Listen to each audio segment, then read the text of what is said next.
it's Christmas indeed. Merry Christmas, Christina and Marimo. Um, yeah, that means it's my day off, which means I can stream. Um, Happy so yeah, birthday. um, I saw my dad the other day, and he's not in the mood for holiday stuff. So we didn't have any plans anyway. So, uh, I got nothing to do but stream. So fuck it, let's finish this fucking game, which I'm looking forward to because I've been enjoying it so far. And yeah, how is everybody else doing? Hope you had a okay Christmas. Hope not too many, arguments with parents and family over, I don't know. As I talked with my dad a bit, where he kind of kept me away from the drama in his side of the family. So not much extended family to that we care to visit or talk to. Not much. So we have some, but yeah. Anyway, enough about that. So yeah, I did decide to go back around, um, and instead of trying to redo that bottom left section right there, I did in fact decide to I took the long way back without the teleportation off stream. So oh, that's right. I'm so glad I remembered. There was conversation. I randomly talked to an NPC, and I got some new dialogue out of them that was interesting. So I wanted to make sure I had it on recording. Because James, I'm pretty sure it was, who was the knight who was in the battlements, the knight. No, not John. Oh, we have to go back and talk to him because the guide mentioned that he has some new information because he's connected to King Harveen, and since we found Nola's body, apparently he has more information. So I will try to remember that. James, okay, because yeah, it was.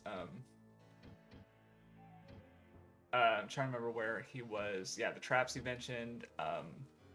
I forget. Maybe it wasn't so much that he said something specifically interesting, but that I wanted to make sure that I took note of the dialogue that he said on stream. Yeah, the trap to get the sword. Oh, the Severian. That's the sword that I have now that I got from the chest. I forgot about that.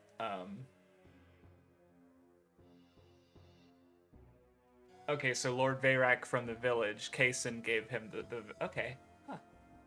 Oh yeah, that's right. I remember that. That was a while ago. This is old stuff that I just like thinking about now. It's like, oh yeah, I have that sword now. Um, um,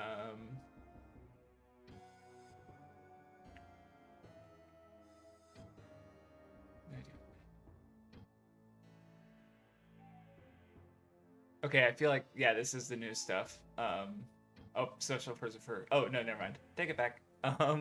Did you see the Goes User? No, I did not. Hi, Titania. Merry Christmas. No, I did not see the Goes User news. I don't follow any accounts that would tweet out Tokusatsu stuff. Um, I mean, I am just generally keeping tabs on, because I'm obviously going to keep watching Super Sentai unless I like. I really don't like it or don't think the weekly experience is for me, which has historically been the case for Kamen Rider, which is why I kind of stopped it in general. But no, I've not seen it. I'll try to remember to check it out afterwards because I'll probably at least start Goes User. Unless it's a big anniversary series, less in the Zenkaiger way and more in the Zio uh, or no, less in the Zenkaiger way and more in the Zio Go Kaiger way. That's what confused. I was like, didn't I just say Kaiger? And it's like, no, I said the other Kaiger show. um, horseback.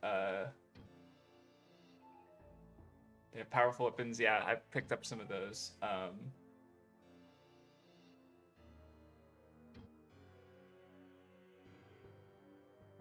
Okay, so Silverian was ready to teach Lyle Sword's play. Okay, but he didn't get the chance, I guess. Or maybe he meant someone else. Yep, met Bayrock already. Oh, the importance. Okay, I told you about. Yeah, I have both of those. Oh, the Dark Slayer. Forgot. That's what he mentioned. I really like the new red Gav. Yeah, Hombre has mentioned a couple times that Kamen Rider Gav is good, and it specifically was mentioned that it's written by Komuro Junko, who also wrote Lupin Rangers vs. Pat Ranger, which is like my favorite toku and one of my favorite TV shows, period. So, food themed? I didn't know that. Because I know that, like, obviously, Gaim, I haven't watched it yet, but they're, like, fruit themed, like, so they're samurai, so it's like they're like, slicing oranges for the transformations or something, which is super silly. I kind of love it, but I haven't watched it myself, but I also know that it's apparently, it's Generabuchi, so it's decently dark for, even, so, okay, that's fun. But anyway, yeah, the Dark Slayer, which belonged to Gaira. I think he got those backwards because I'm pretty sure Leon mentioned because because Gaira had the Moonlight Sword, because that was the twist in Kingsfield 2, was that Seath manages the elements and Gaira manages the holy element, where Seath handles the more earth elements. So that maybe that was the Moonlight Sword. Triple Fang was owned by Meryl Swordsman of the High Elves. Have I? I know. I've heard the name Merlin. Was that retranslated to Meryl? Maybe if there were because so Merlin was a elf warrior given ruinous boots by Seath. And I think the Seath. Okay, gotcha. So he had Seath's armor too. So I'm pretty sure there was a so he used Triple Fang, but he didn't use the Dark. Oh, that's right, because Leon created the Dark Slayer. So Alex was the only person in that we know to have used it. Okay. Akiko Inoue what will be the head writer for Gozuger. Okay. Well, I liked Monosukai Precure, so cool. Poppin' Gummy. Oh, that's okay. My plan with Kamen Riders, I'm probably just gonna like catch up to it every year. So like whenever I get around to watching it, I'll just not catch up to the newest series. So like what I mean by that is, so like this year I'm planning to watch the rest of Geats, which is like Geats Extra, and at least one of the movies. And then I'm gonna start sometime next year. I'm gonna start Gachard, and I'll catch up to everything Gachard. And then when that's finished, and then when Gav ends, I'll probably plan to catch up to Gav, and because there's like the crossover movies, like there's one Geats movie, Yamato Awakening, that probably isn't connected to the Geats Gotchard crossover, but I figure I might as well watch them in rough release order, So I'll that's my thought process. Gotcha. Okay. Yeah, is Red Gav the main one? Because the way you say, because I just knew it as Kamen Rider Gav, but the way you said Red Gav is like, is there like a blue Gav or a black Gav? Are there different? Is it different forms or are they different characters? I don't know. The Longsword Flame. Oh, I think I saw this in the guide. I don't know if I picked it up, but I did see in the guide that there was a longsword named Flame somewhere lying around one of the earlier maps. Okay, device. So that means, yeah, he's definitely dead in one of those earlier battlefields.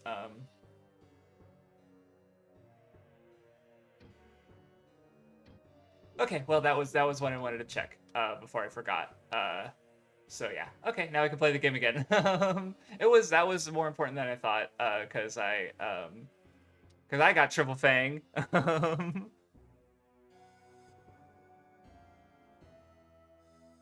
Okay.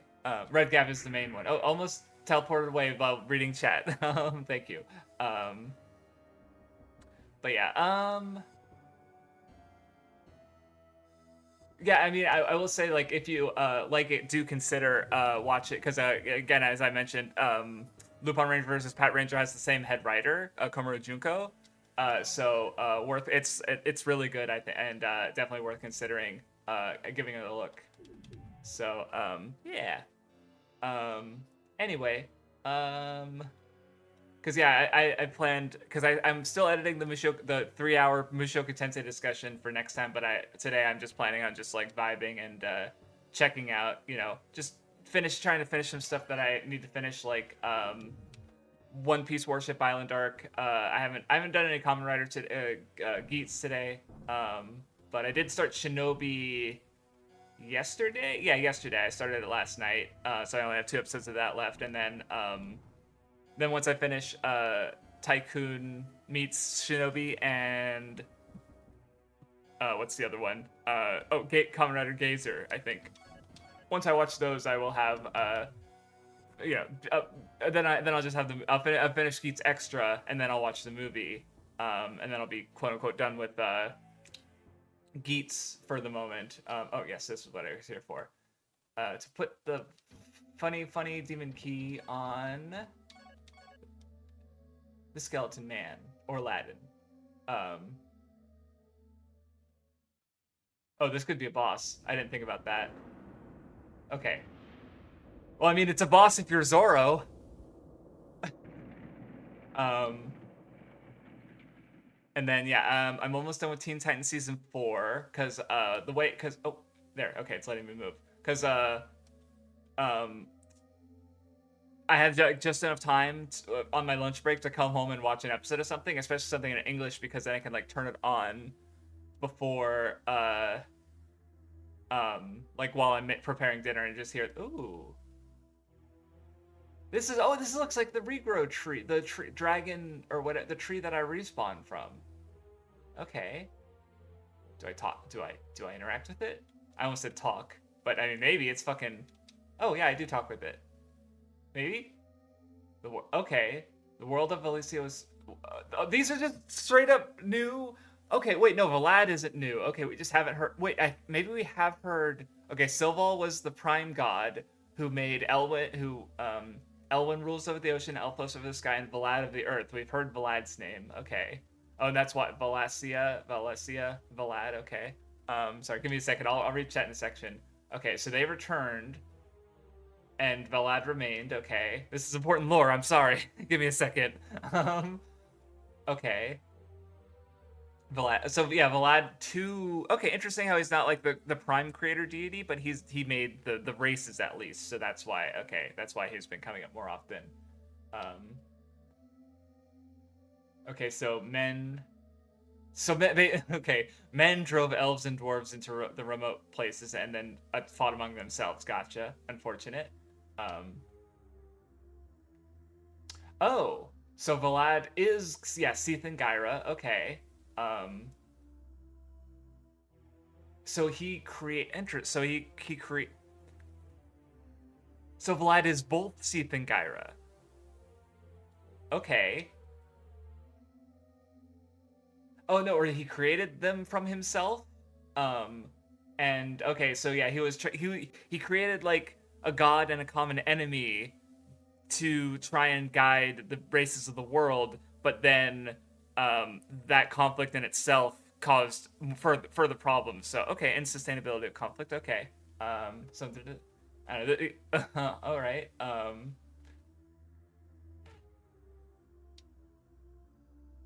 Okay. Oh, so he instead passed his will out to Atreus. Okay. Um, to get rid of Seath and Gyra. Okay. Oh, that is a funny hat. Oh, is it a whole set of armor? Oh, cool. It's a whole set of armor. Nice. I'll take it. Anyway, okay, now I can read the chat. Shinobi, oh, the main actor was Star Ninja. See, I was wondering because there was he was doing like a duel in the first episode, and he fought like a ninja with a cowboy hat, and I was like, wearing like yellow or gold colored outfit. I'm like, I haven't seen the ninja, but I do remember that the sixth ranger from that series is a cowboy ninja. Kind of referencing like Jiraiya also being like an American ninja, or maybe not referencing, but doing the same thing if nothing else. Probably referencing. Oh yeah. Oh, you have seen the Barn Ranger. Okay, just making sure. Yes, I do.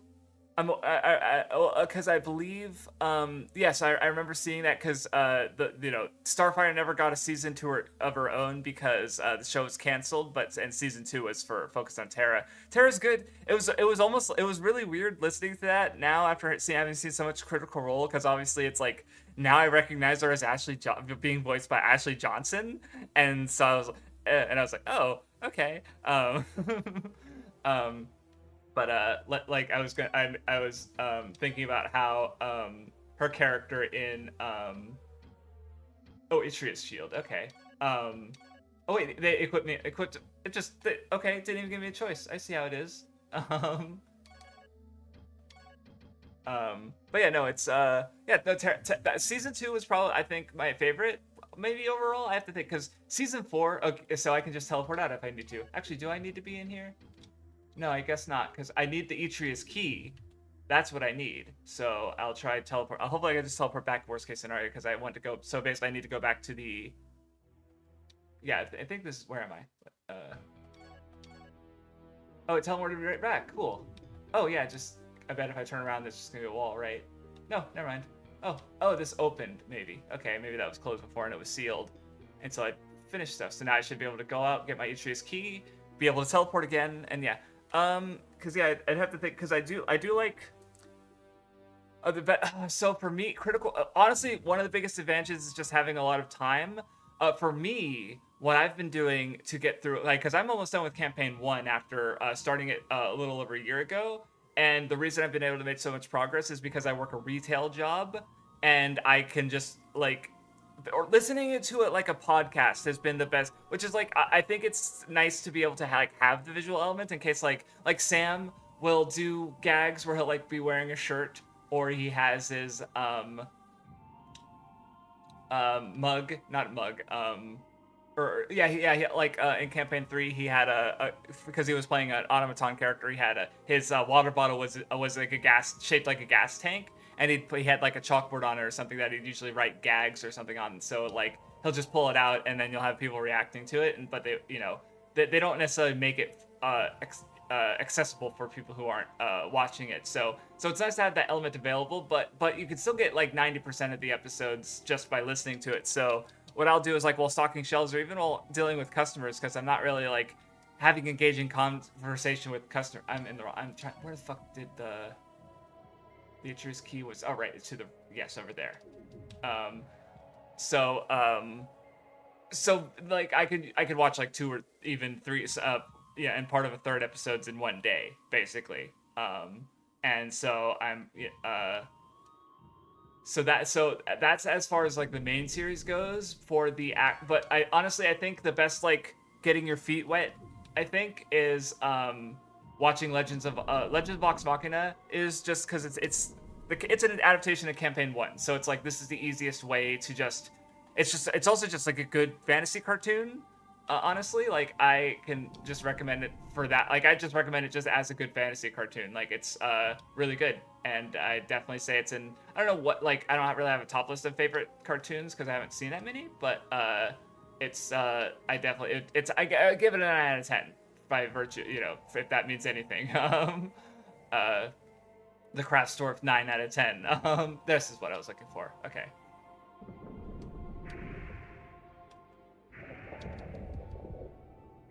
Yay, my Ichi's key. Give it to me. Oh, give it to me.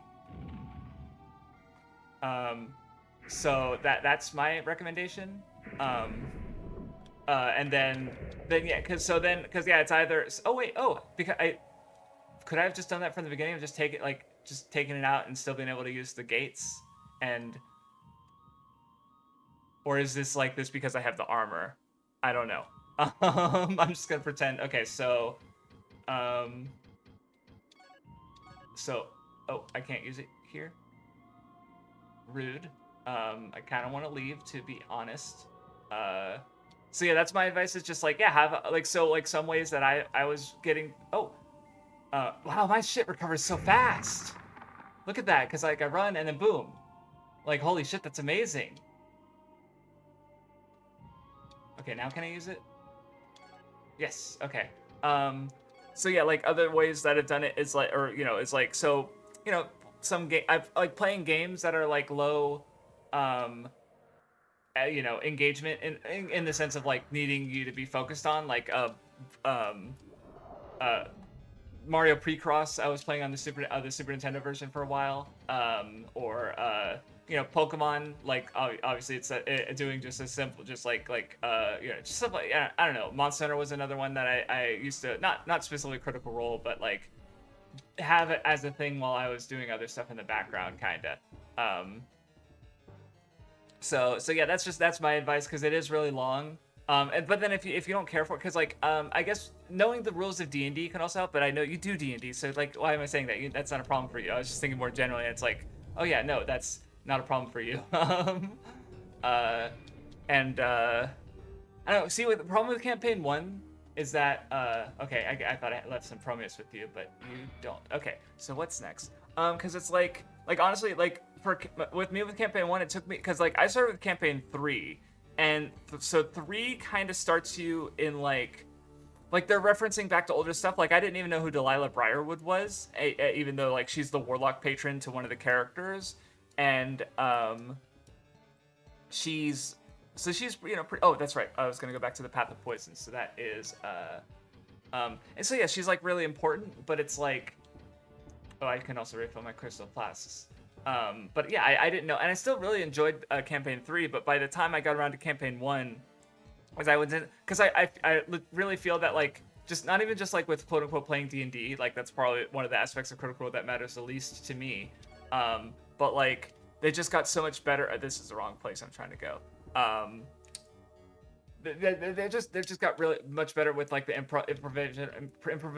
improvisational storytelling. Oh wow. And that like, so my thing with what's it called? Campaign 1 is that like there's aspects of that they haven't quite figured out. In a sense, like they start out like the characters are really classist and just like looking down on peasants and shit, and that as a result they're kind of being less like likable to me. Where in ways that aren't really this case in campaign 3, or like ways they're not even like treating it like a world in a sense. No, where am I going? I wanted to save. Where's the saving point? Oh, it's on the right there, left there, I think. And I think that like by campaign 3 they changed, like I've been seeing them change in that across campaign 1. The other issue with campaign 1 is people often tell you to start with episode like 27 or 28 because of Orion, who is playing Tiberius. He was originally like a main member of Critical Role, but due to a combination of going through some a hard point in his life, and just also maybe not, and yeah, not exactly being the best person in the first place, maybe not in the first place, but he, or even just like not responding well to their campaign moving to a like format that was like visible to a lot of people, like because he was cheating, like he was fixing roles, trying to confuse Matt to get his way, and just having kind of main character syndrome, which like maybe wasn't, again, maybe it wasn't, maybe that was something that changed because of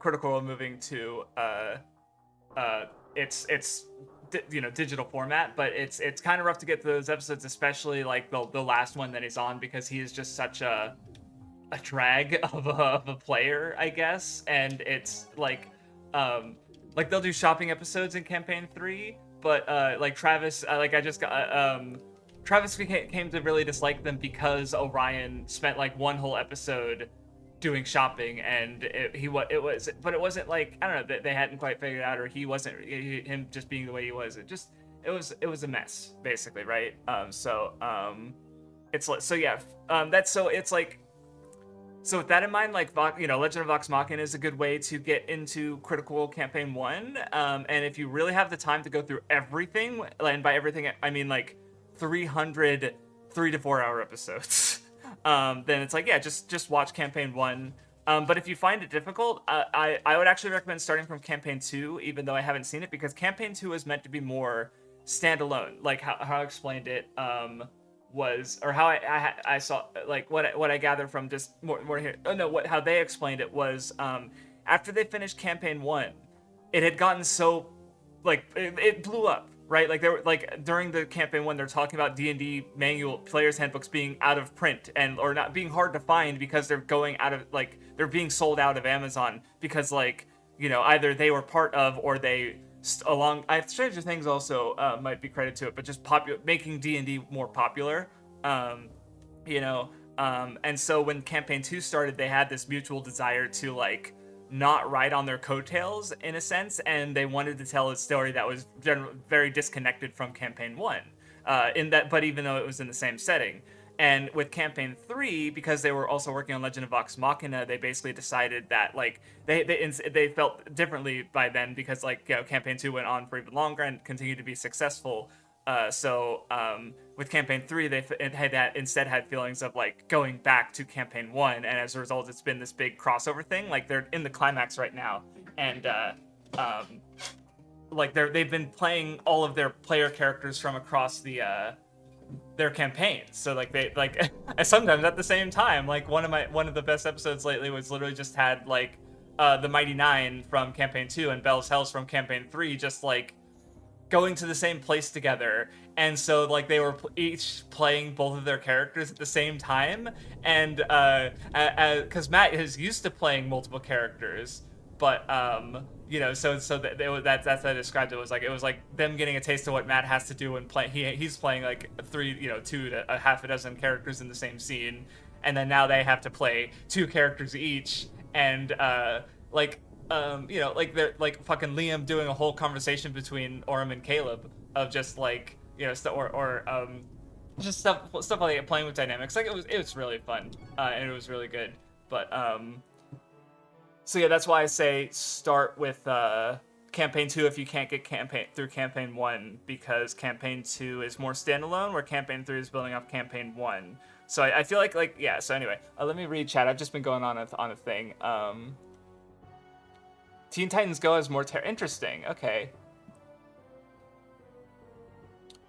I assume Teen Titans Go's contract is one of the films, the animated films. Because yeah, I don't know if I don't know if I'm interested in checking out Go, because I feel like just like there's a level of diminishing returns in that it's like regarding its length versus how much there is personally for me. Maybe it'll be something I put on in the background while like playing a video game. Like I still need to get through Megami Tensei Gaiden Last Bible Special, which is a game that I'm looking to.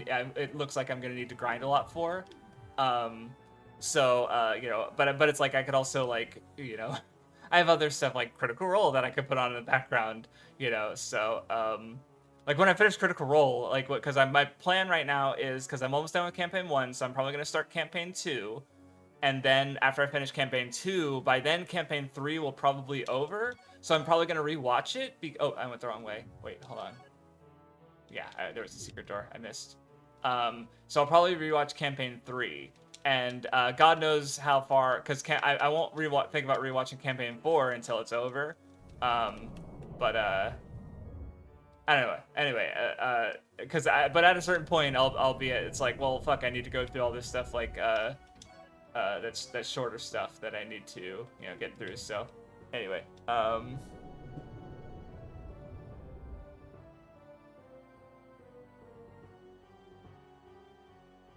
yeah, him. Oh, yeah, I just like. No, because I mean, I believe a while ago I heard that it wasn't the most subscribed to channel on Twitch, but it was the most followed channel on Twitch, which is which that's actually closer to like YouTube subscribers, as I understand it. So in a way, it's kind of the biggest channel on Twitch, and if you look at it that way, like, or in some ways, like obviously there's like streaming is a whole different culture, and there's like, yeah, with subs, like there's like they never took part in like sub wars or anything where it like you know, with like other streamers of trying to outdo them in subs on a competition of who can make the most money or whatever. So in that way, they're not really playing the Twitch game, so to speak, but they're still like such a big deal in a sense, or at least they were a few years ago when I heard that, because I don't know how much has changed since then. And yeah, they just do really neat stuff in D&D, like with the guest DMs, and like having Matt like go just leave the table and have another DM come to, oh god, like I had to gush to Mathos about it a bit, because she's also done some Critical Role, and I just had to like tell someone what's going on and some of the cool things that are happening, because I happen to not know anyone else who's caught up with the Critical Role, so at least I could non-spoilers say things to Mathos, because I don't know, it's just really cool, and I like the characters a lot.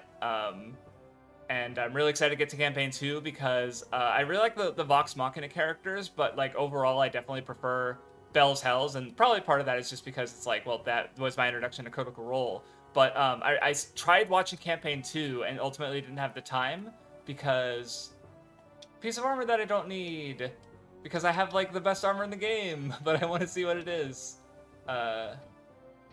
Orladin's mail. Well, Orladin, I have your fucking your magic dad's armor, so I don't know what that's. Yeah, that probably would have been helpful a while ago. Okay, so now I can go to that. Yeah, that one down there. It's a south. Anyway, don't watch Teen Titans Go. It's brain rot. Okay. I did have a friend who started watching. Like, if there's a reason to watch it, it's like, I don't know, like just understanding. Like, if I ever become a teacher, and it's still really popular, because I don't have any plans to be a teacher, because I don't know, just like it is a form of just being aware of, or at least cognizant of pop media isn't a bad idea. I think because like you know, just as in general, because that way you can aware of what people are talking about, and so. But again, that depends on audience. Like, no one I know really like grew up with or is watching Teen Titans Go. So I really don't feel the need to watch it. But if I were in that setting, I would probably consider it. Like I'm especially thinking about a story where a teacher, or maybe it was a children's psychologist. That was it, right?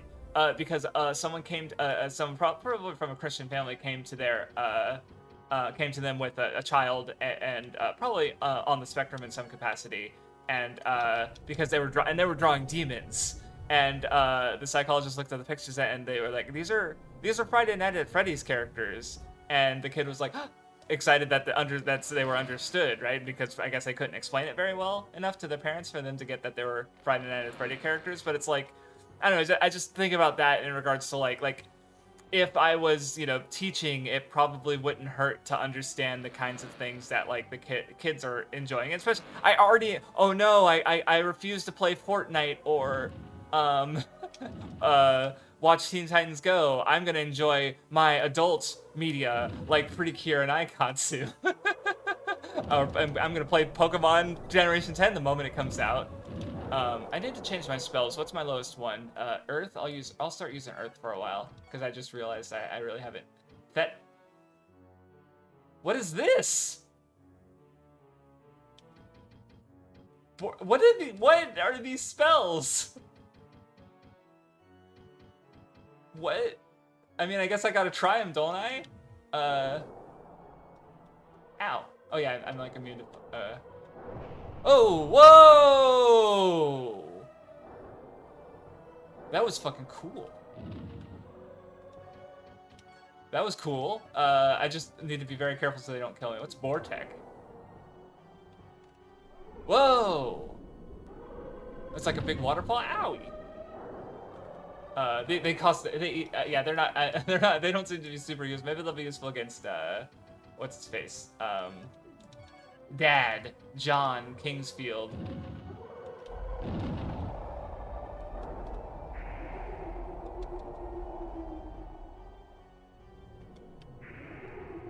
Two Quailogs down. Yeah, I feel like, I don't know. Now I feel like I'm so strong. Like, am I gonna struggle with the rest of the game? Because I wonder if can I just beat the game without getting the coolest stuff? Like what's the minimum amount of stuff you need to beat the game? It's just my curiosity. Ooh, that's another shield. Oh, what is this, like a wooden shield or something? No, it's probably I feel like I've seen it before. Or Aladdin's Guard, yeah. Okay, it's probably not as good as the Atreus stuff. I'm sorry, game. Thanks, but no thanks. Watch 100 episodes of Teen Titans Go. Okay. Out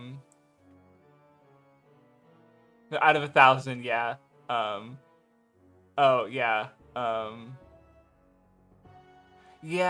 Yeah, I've seen some bits of it are probably the more controversial parts. Sometimes like adult jokes or something that slip through the radar, or okay. Because what was I gonna say? Like one of the ones that I saw was, oh yeah, because like there's the like people saying, like, I guess responding to the criticism that like their Teen Titans Go is like making fun of Teen Titans or whatever, or looking down on it. And so like there's a clip of the Titans Go characters like seeing clips of the original Teen Titans cartoon and being like, whoa, this is so cool, because like obviously just the fact of the matter is that like action shows aren't what's in with, at least not action cartoons aren't, well, not necessarily, like there's obviously some of them like the Rise of TMNT was at least got a few seasons, I think, and Teenage Mutant Turtles is popular in general, but like, yeah, I don't know, like, I do remember them making fun of, like, poking, like, they had a YouTube, I saw a YouTube thing, and they had Young Justice on it, and it was like Young Justice Season 3 announcement or something like that, at a time when there was no Season 3, and there was no apparent chance of a season, something like that, or maybe Young Justice movie, like, or I don't know, like, in a way, sort of like poking at the idea that it's like it's not getting it anymore. And I saw some people frustrated with that, and I was probably one of them at the time because I do really like Young Justice, but you know, it's like whatever. I don't need I don't know. I don't need Teen Titans Go's recognition of Young Justice to satisfy me. When the fact that like, yeah, the 4 seasons. I'm glad we got 4 seasons. I liked them. It's based like I'd be very surprised if it got a second revival from the dead.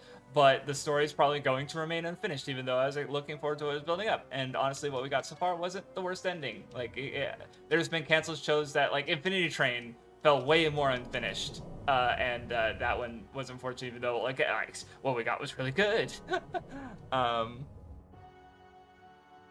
You probably won't be at the moment with the guy with the... Yeah, if he fights, like, Necron, I'm gonna fucking... With that one overpowered fucking spell that just shot out shit and just, like, fucking ruined, like, fucked me up. Like, Necron took a fucking minute. Okay, I think this is the last Aladdin key I have.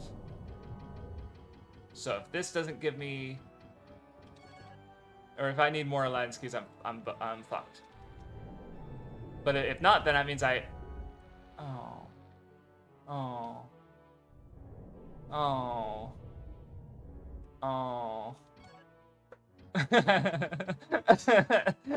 I'm out of Aladdin's keys. Where's the locksmith from the last game? To give me, actually, let me just, I put my guy in arm's reach, just in case. Where's the poison path? I just want to see, what was in here that I'm missing out. 34 and 35. So another Aladdin's key and a power fruit. So I really almost missed on a power fruit. That's very funny that okay. So one of them is, so that's so pointless. It's literally just like because if you walk in here with one Aladdin's key, you open this one or the other one and get the Aladdin's key, and then you open the other one, or you get the power fruit, and you're just like, well, I guess I'm never gonna know what's in the other one. That's so fucking funny, actually. Anyway, so I did the poison path. Okay, yeah, next I have to go get the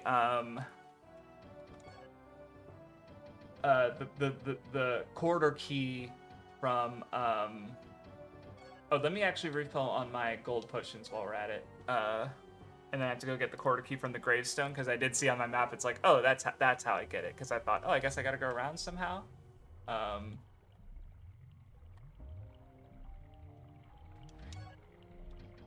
Yeah, someone did ask me, oh, the movie was good. I've never seen the 2003. If I go through Teen Titans, I'm going through all of it. Because I did, and Nunmanji MG did ask me like if I was gonna watch the movie, and at present I don't. I mean, that's the thing, is like, I know the characters, I can watch it at any time. Like, it's not like especially a spin-off series that eclipsed the popularity of the original and made a crossover movie. It's like, it's not gonna be the most imperative that I watch it. I don't think. Is it this? Yeah, I think it's this one. Or at least, yeah. So yeah, I can watch it whenever I feel like it. Is this the right place? Yes. Yeah. Oh, there was a gold potion here. Okay, because yeah, I wanted to. Yeah. Okay. So I think I'd like to save, really. Oh, I could just go back here. Okay. Well, yeah. Oh yeah, there was a save in like the corner of this area after I come in from the other place. And this should take me to the grave.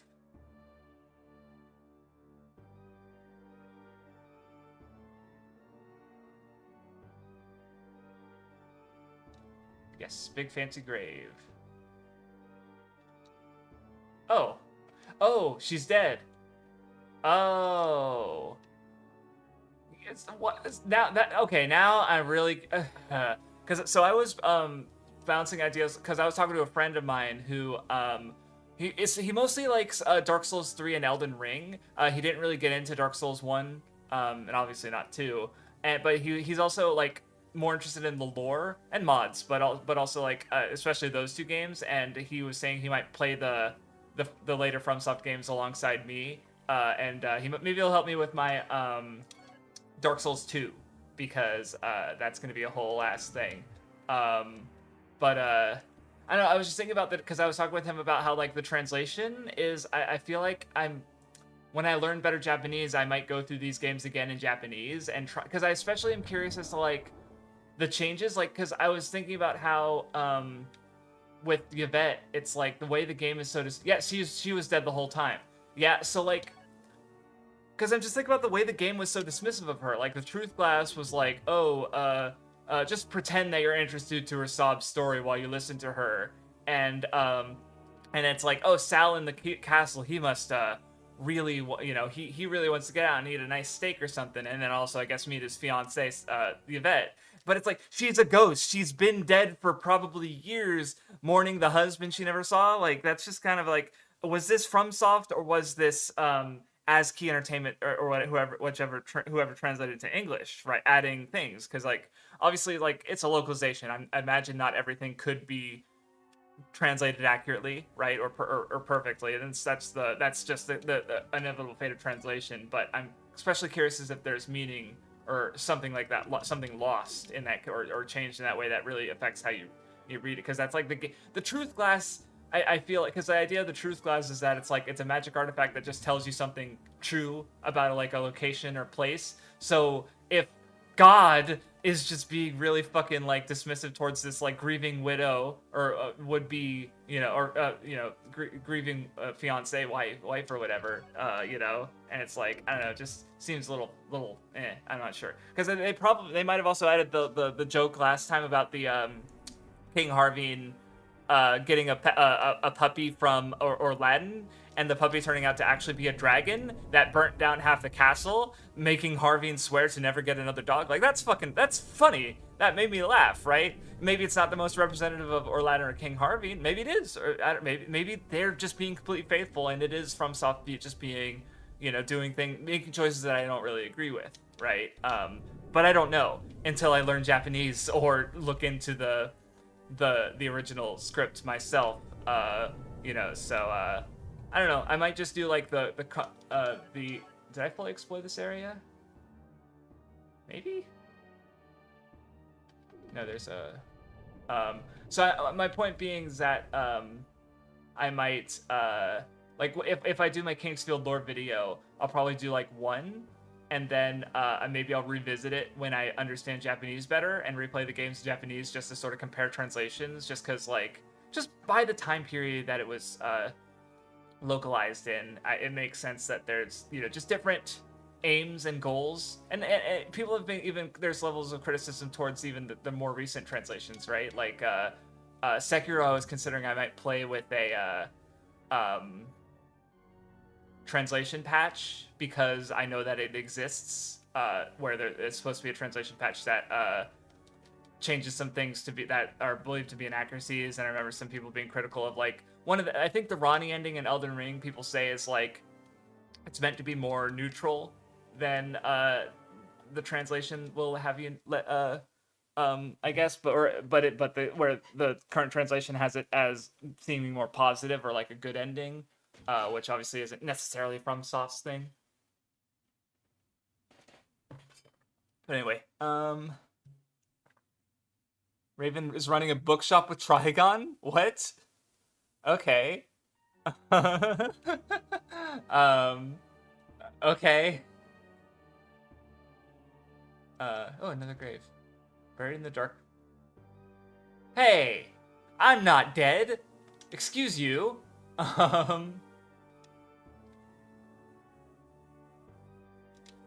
a minute. The Royal Cemetery? I mean, isn't that the royal tomb? Isn't that where? Oh, yeah, probably can't get in. I can get in. No way. No way.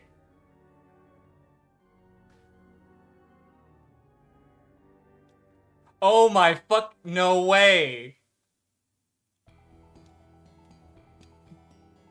No fucking way.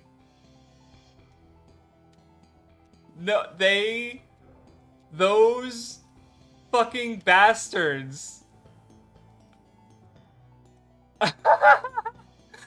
They fucking, oh, they actually, I can't, no. I mean, I'm a little over leveled for the first area in the first game, but, you know, yeah, I think this is the royal tomb. Is it? I think so.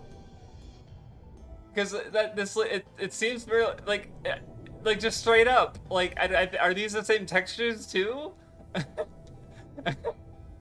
They fucking pulled a oh shit, I almost spoiled it. I'm gonna spoil it. Fuck it. They pulled a Dragon Quest III, kind of. Am I just gonna? Yeah, hold on, cause I'll get a better view once I actually explore more. The whole thing? There's no way the whole thing is here, right? Hello. Excuse me, sir. John, Dad, you missed a spot. That can't be. I was Dad. I didn't miss a spot. No, I actually probably. It would be crazy if it, like, you ported your save and oops, I just left a bunch of cool gear here in this corner. So my son can pick it up later. Yes. Okay. No, they kind of. I guess. Yeah. That is one difference with. Yeah. Okay. Kingdom Kingdom Hearts. I saw K. Yeah. Less the idea specifically that what Dragon Quest III did of like it's a prequel and more of putting the first game or part of the first game in the sequel is more what I was thinking of. Cause yeah, yeah, they're not doing that Dragon Quest III thing. They're just doing the like you go to the area of, I mean, it's really the maps of 1 and 2 you go to, but I don't know. It's still pretty cool.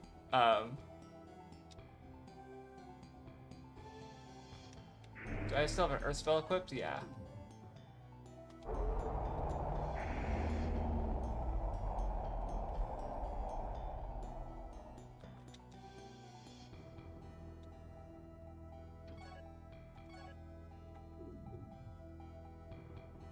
But anyway, oh yeah, Pokemon Gold and Silver, yeah, that did that too.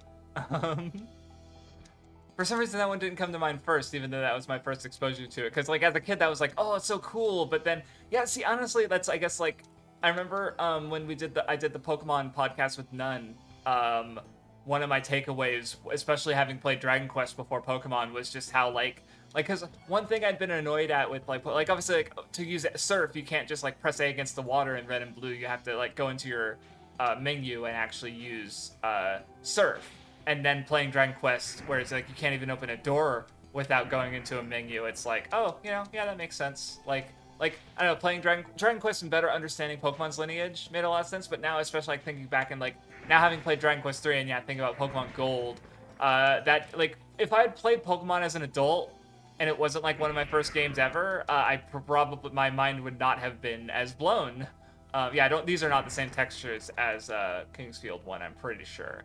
Or they are, but they're mapped differently, or if that's the right word to use. Oh, where? Was this the... Are there any crossroads on the wall so I could save? No, Perde wouldn't go that far, I'm sure. But they even made the enemies, like, weaker just for the, you know, like, I guess, like, they're not even just, actual, like, the game's not even balanced to the point that it should be, I guess, for relative in the game that this is. Yeah, they've blocked up some parts, so yeah, it's definitely not the whole area, because I'm pretty sure I was able to go that way before. Yeah, because I feel, yeah, I feel like it's similar. I'd have to compare, but I'm sure it's the Royal Cemetery, right? Like, which is also like, I guess, yeah, that means because I was talking about the way that the official English manual and strategy guide both for both this game and the last game. I don't know about the strategy guide for the last game, but they both claim that the events of Kingsfield 1 happen on Melanat Island, but then it's like Nola Vega. Oh yeah, I need to go back to John Creel. I forgot about that. Please someone remind me when I leave to go back to talk to John Creel about Nola. Because if I don't do that, then I'm gonna have to do that on the replay. So far, it definitely seems reminiscent. So yeah, I think it is meant definitely, you know, the Royal Tomb 10 years later. But oh yeah, Dark. Yeah, I guess yeah. But I feel like even though it is Firelink Shrine, I like in my memory, it's not really like or oh no, I guess another place I've only heard about it, but apparently in Metal Gear Solid 4, you go back to the area from the first game that I'm sure if someone said the name of it, I'd be like, yeah, that place, but I can't remember right now because I've never actually played Metal Gear. But I'm pretty, you know, so yeah, it's definitely like I don't know what I wonder what game did that first, because I mean in general, like now I'm thinking about Joe's the Pawn Select video. He did a video on Onagai Teacher and like tourism in the sense of like, but that's more of a well, that's what fans do, right? Is like they see a location in anime, like there's the Love Live Shrine, for instance, they go to that place because they like the anime. But he mentions there's Onagai Teacher, I think, because it uses that in its story, I guess was what he thought was interesting, where the character goes like later into the story goes into where the previous work took place, basically. That's why I remember that. But I'm curious as to Dragon Quest probably can't have been the first, right? There was games before Dragon Quest, but yeah. Shadow Moses, thank you. Hey. Are they even hurting me? Or I think are they even hitting me? Oh yeah, I kind of, wait, these guys, did I fight those guys in the first game? I feel like it's been so long now, because like, I played Ace Attorney in the interim there. Oh no, a chest Dad couldn't open because he didn't have the Magician's Key. See, this I believe. Just, I didn't go back and get that Verdite, yummy green Verdite, at the near end of the game.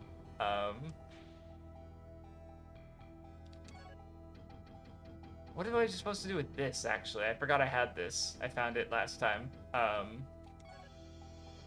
Okay, well,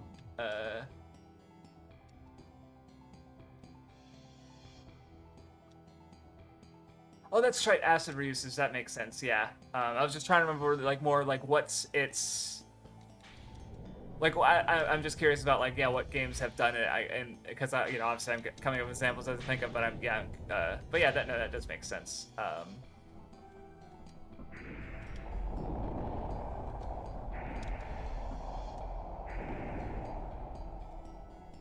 Anyway,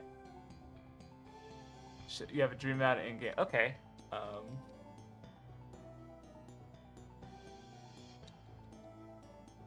Anyway, but yeah, no, this is cool. I don't know what I'm here for, but I will explore. And if I feel like I didn't find anything here, I'll go talk to John Creel before I forget, and then come back to look at my guide maybe and come back. Did I already come to this area? No.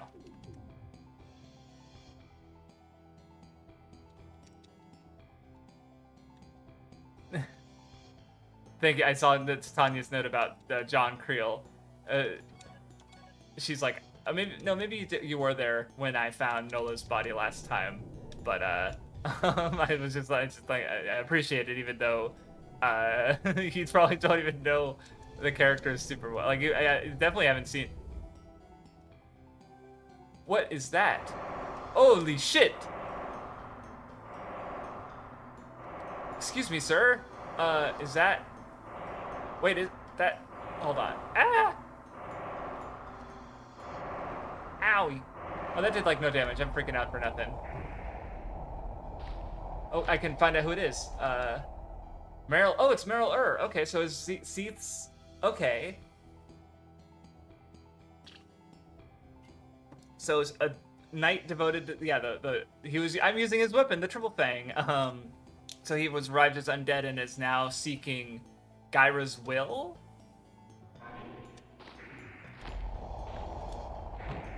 Anyway, he's no Necron.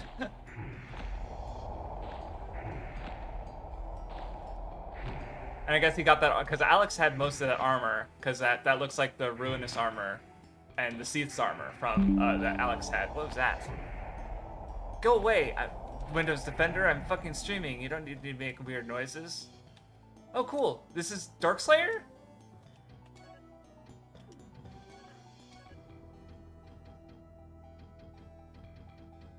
Seath's sword. I'm pretty sure, isn't that Darkslayer? Or maybe it is different. I don't know. I don't totally remember if that's what it looked like. Well, let me look at my stats real quick, because I really like the Triple Fang, but so let's see. 128, 76, 9, or 12, 7, 6, 9, 6. 12, 7, 9, 6. Okay.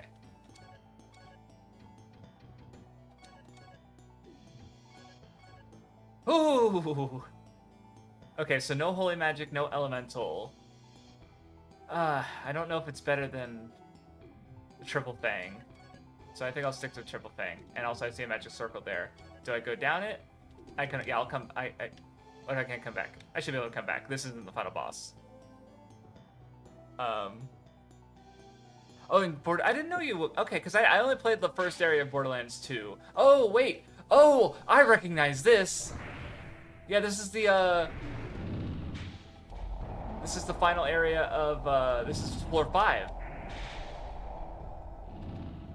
So this is where the wizard was, the dark wizard whose name I don't know, because I should be oh god, the warp pads. Fuck, I forgot about that part. Where did I come from? Oh fuck, I'm lost. I literally just like take a few steps and I'm lost.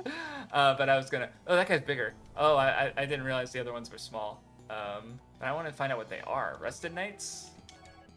Deathbiter. Oh, killed by... Oh, I wonder if... see, it says Black Knights. I wonder if it's meant to be singular because it's supposed to... Because it was the Black Knight in Kingsfield 1, as the fans translated it, who killed Hauser Forrester. They're controlled by Seath. Okay. So Seath... Huh. Seath deals in the undead? Yeah, I guess so. Seath, Brat, Brock, Meryl, but not out.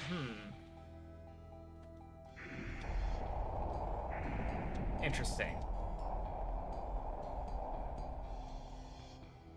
Another reason to fucking learn Japanese. They're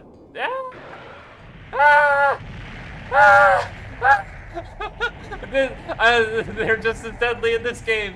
I know where I am. I remember being here. This is the boss room. Is it this? Is it this where I fought?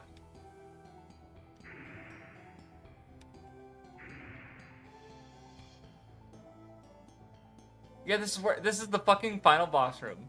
But I'm not just gonna jump. Yeah, this is, okay. So this is where I killed a boss that I didn't know the name of. And I don't have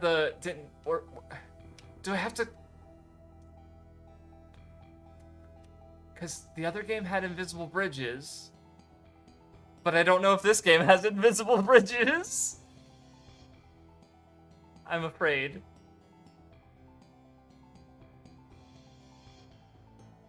Do I, maybe I go back and kill stuff for an item? Couldn't hurt to try. And, I'll lose some more health and get a gold potion. Let me, no, not magic, I want to just make sure. No, not that. Demon Lord. So these guys are created by Gyra. So basically you have Seath and Gyra's forces battling here? Is that the idea? So this is the perfect demon. Okay.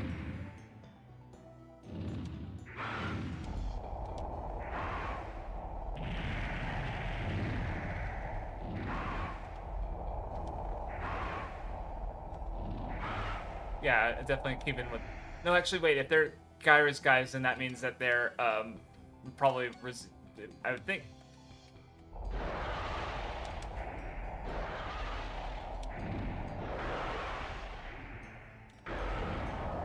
Okay, one down. Because yeah, I would think that they're maybe immune to Holy if they're Gyra's. Okay, gold potion time. Okay, 2 down. But it's also slower. I don't like that. Triple Fang is it's just the perfect sword. It's so strong and fast. Ow. Maybe something else is shooting that at me, and not the demons.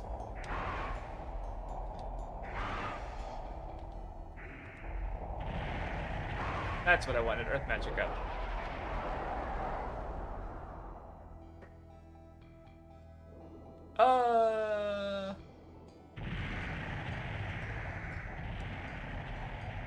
Okay, so that's what was shooting at me. Shooting fucking big bombs at me. Okay, Oh, you see the damage. Okay, gotcha. I see. Okay, well, killing the demons didn't help at all because something else was shooting at me. Now what do I do? I really don't want to just take a leap of faith. I'm just, yeah, I'm just gonna look, just peek at my guide. Shh! Don't tell anyone I cheated with my $100 strategy guide. Only look at the relevant letters. Oh, warp pads. Okay. Oh, there's a warp pad? No, that's where I came from.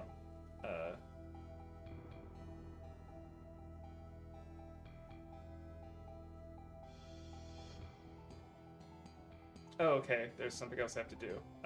Oh. How the fuck was that? Okay, I wouldn't have thought about that. So let me just. Does it just work? Yeah. Okay, it just works. You just. Oh, fairies, because the fairies helped you before, so their dead corpse will help somehow. Okay, I maybe there was a hint about that I missed somewhere. Maybe it was on the first floor and I just skipped it, but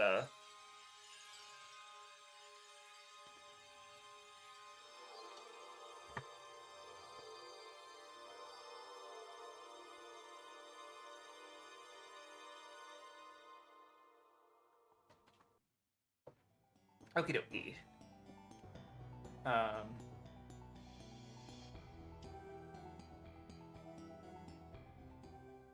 Oh, maybe I should have thought about that because,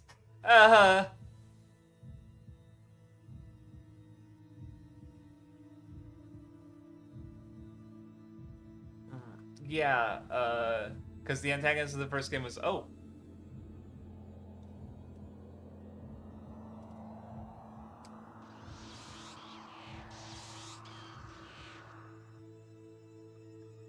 cool, the Moonlight's great sword. Let's go.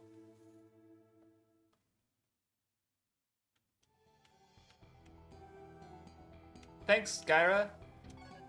I guess. Oh, it's ooh. Okay, this I'm pretty sure this is better. Yeah, this is just straight better than the trophy thing. So I guess we're great Moonlight Greatsword users, and it's fast still too. Okay, I'll take it. Well, that was cool. So we went. So yeah, we went to the place where John used the Moonlight Sword to kill the evil king who was using Gyra's power, who's sometimes called Gyra. That's probably the biggest thing I don't understand. Probably because of the changes to the Kingsfield 1 lore by virtue of the official English translation for Kingsfield 2 and 3. Is that I don't understand I still don't understand because he wasn't named in Kingsfield 1 because he's called Gyra in that's not the right one, I guess. He's called Gyra in the manual and strategy guide, but I have no real reason to think that he's actually Gyra, because he doesn't, because Gyro is a bigger figure than because I'm pretty sure he was just a king who gained power, so it's like evil. He's just evil king, I guess. So anyway, I guess yeah, that makes sense. I still have to play Mother 2. I've only played the original, and I was not a fan. I respect it, like, and it's cool to have a another JRPG with a completely different setting and stuff. But I feel like Earthbound is just I mean, kind of like I was even thinking about how from what I gather, it seems to be a very similar game in the same way that like Super Metroid is also a sequel to Metroid, but it's not the but it's also like a remake, right? So missed. Yeah. So I was just thinking about how Earthbound is kind of a remake to the original, but it's also a sequel. So, okay, I already explored this side, so let's go. I mean, not that I don't think I have a reason to be here, but I'll poke around a little bit more, see if there's anything else fancy.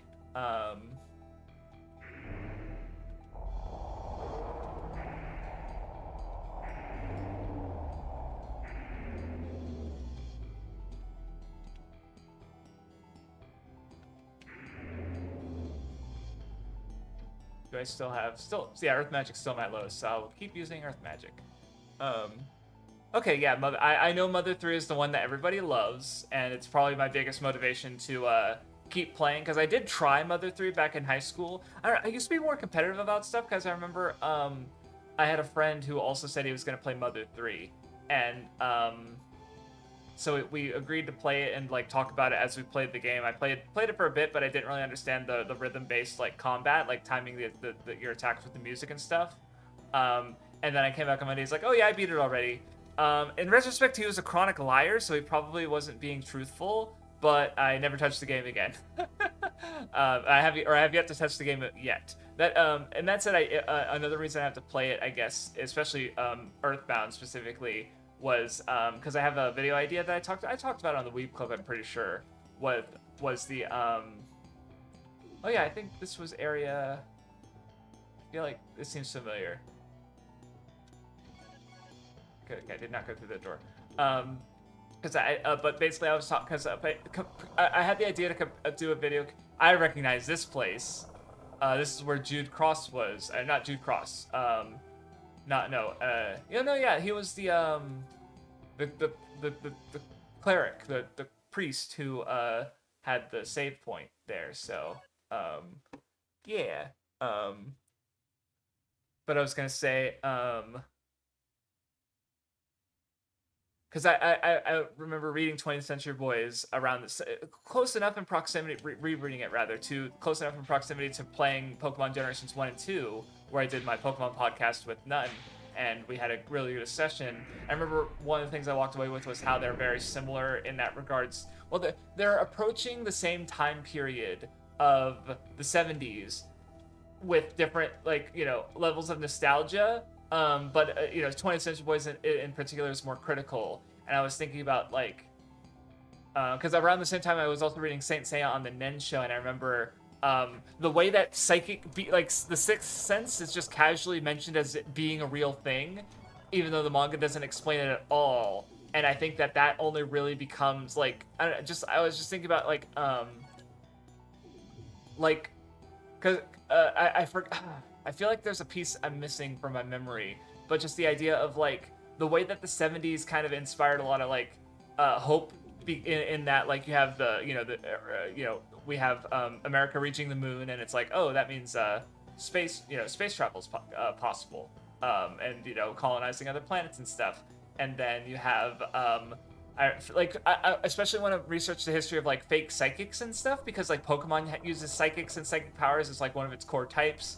20th Century Boys has Friend and Kana, who are both suggested to have psychic powers, and there's this idea of the potentials of humanity and the future are endless. And so I was thinking about the way Saint Seiya just says psychic powers are real without exploring that, just because it's maybe part of the culture for kids at the time is to just believe in 100 gold. This is so this is neat. They just put the starting area just right at the, yeah, that's funny. So you go, Pog, I recognize this because I played the first game a million times, and I can't believe FromSoft would make a game specifically for me. But if, but yeah, so but because Mother also involves psychic powers and aliens, right? So I was just thinking about like doing a video like rereading 20th Century Boys, replaying Pokemon 1 and Generations 1 and 2, and then playing Earthbound, at least 2. I might as well just play 3 while I'm at it, and then just doing a video talking about them and that time period, and just after doing some research in it, just because I think it's an interesting subject, and you know, like my Persona video, I can like, the idea is like, let's do like, you know, like, here's this thing that you already enjoy, let me find a new, like, give you a new lens with which to appreciate it, right? So I can talk about like Pokemon and Mother in regards to like them having nostalgia for that time period, and then 20th Century Boys, and now it has nostalgia, but it's also you know, it's old, aimed at an older audience, so it handles the material differently. I'm going to go to the Forest of Vard. Yes, because I wanted to talk to Mr. Vard. No, I want to talk to Mr. John Creel. Thank you to Tanya for reminding me like 3 times. Okay, well that was cool. We got to go to the fucking mastermind behind the first game, and that dungeon. So that was neat. Go straight. Cool. Convenient. Yes, the bubble economy. Yeah, that's a big point that I've in my Persona video that I so that like researching that is going to help me forward just in a lot of subjects. In fact, one of the books I was going to read, Japan After Japan, it turned out to be a collection of essays, and only a few of the essays were actually relevant to what I wanted to talk about. So I decided that I wasn't going to read the whole book, but there was a specific essay talking about the expo, the 70s science future expo or whatever it was called, that is highly central to the iconography and plot of 20th Century Boys. And so I wrote that down so that I can go back and reread that, or read the essay properly, because I just didn't have the energy to read it when I had so much other stuff to read for my Persona video when it wasn't relevant. But so I guess like, yeah, at one point I think I might also like had the idea of like watching the film trilogy for 20th Century Boys, just to like, because maybe, I don't know, like just to have that at my disposal, probably not to talk about, but just to, you know, have to use, because I was thinking about the expo, long live the expo line that they have, and it's like, oh, maybe I could open the video with that. Okay, what do you have to say, Mr. John Creel? Oh, that I knew that. The Ryuga and the Shin are 2 Master Swords. Okay. Oh, okay. He didn't have anything to say about. He just had to say about the swords, not Nola. Unfortunate. Okay. Well, good to know. Okay. I got a piece of dialogue that I wouldn't have gotten otherwise, thanks to the guide. So okay, it's time to go fucking beat the game. So we're gonna.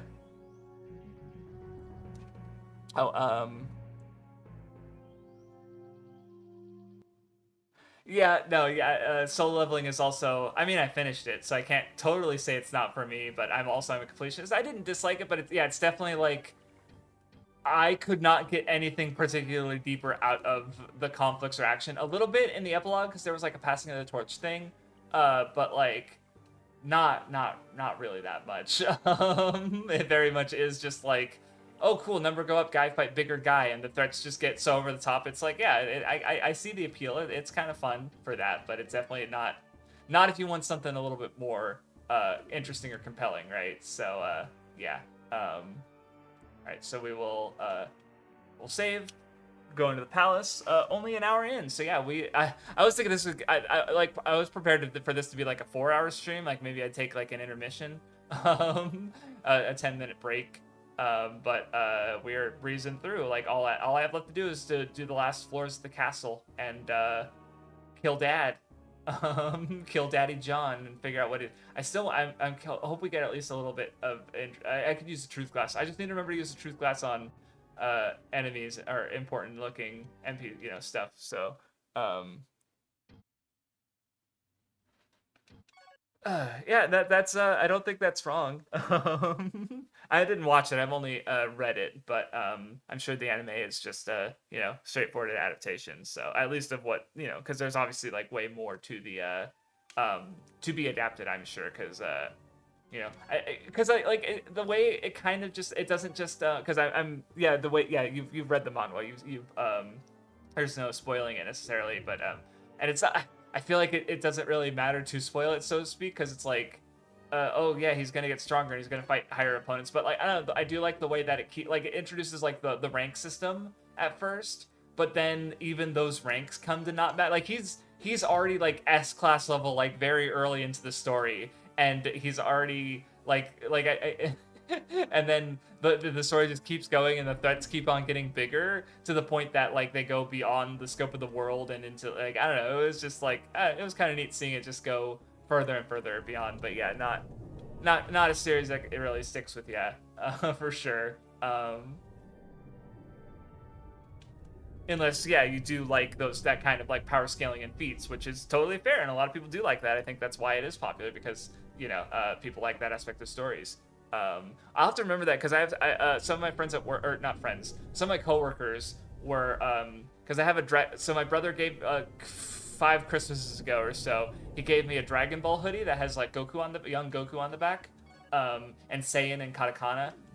And so when like a coworker, like one of them had a Goku not Nendo, not Funko Pop in his bag, he I was like, oh yeah, have you seen my coat? So now they're asking me about anime, and I'm like, oh shit, I have to talk to relative. Like one guy, he's like, oh yeah, I like you like One Piece? I'm like, yeah, I like One Piece. And then it's the only anime he's watched, and he hasn't read any. So it's like he's very relatively new, which is fine, but it makes it harder to actually have a conversation about anime and stuff. So I could obviously talk about One Piece, being as knowledgeable as I am. But like, I'll have to remember solo leveling as like being a potential recommendation for someone who likes like One Piece or Dragon Ball, just because it has that straightforward appeal, and and obviously like there's so many other shonen stories. Like I asked one of them like what they thought. Oh cool, I have 2 of the keys, so I can open this, I guess. Because I got one from Sal and one from the grave. Or no, I found one just on the ground. Okay, I'll be back. I'm gonna go save.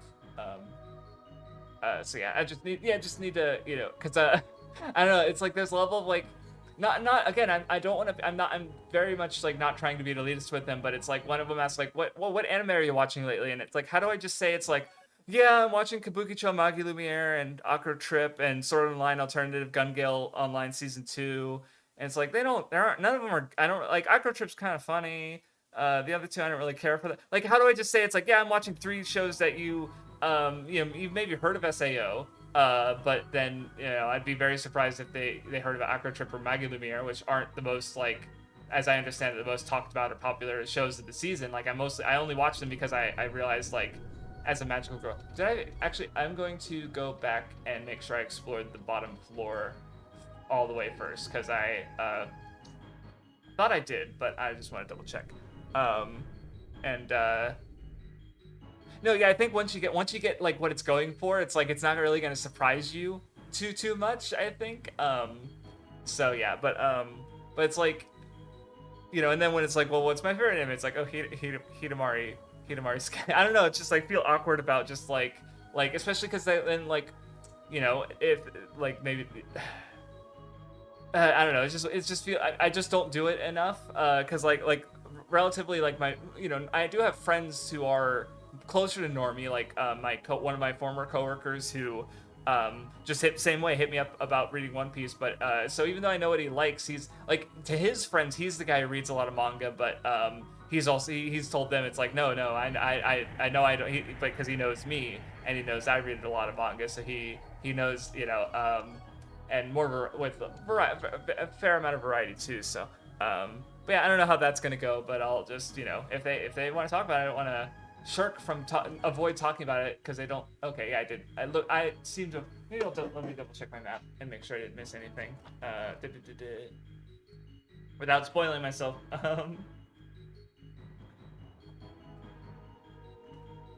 Okay, no, that's the first floor. Yeah, I did not do the first floor. Castle Dungeon. Okay, that looks pretty fucking complete to me. And there's only one corridor key, which I got. So okay, yeah. So I got the 2 corridor key. I am indeed on to the next part.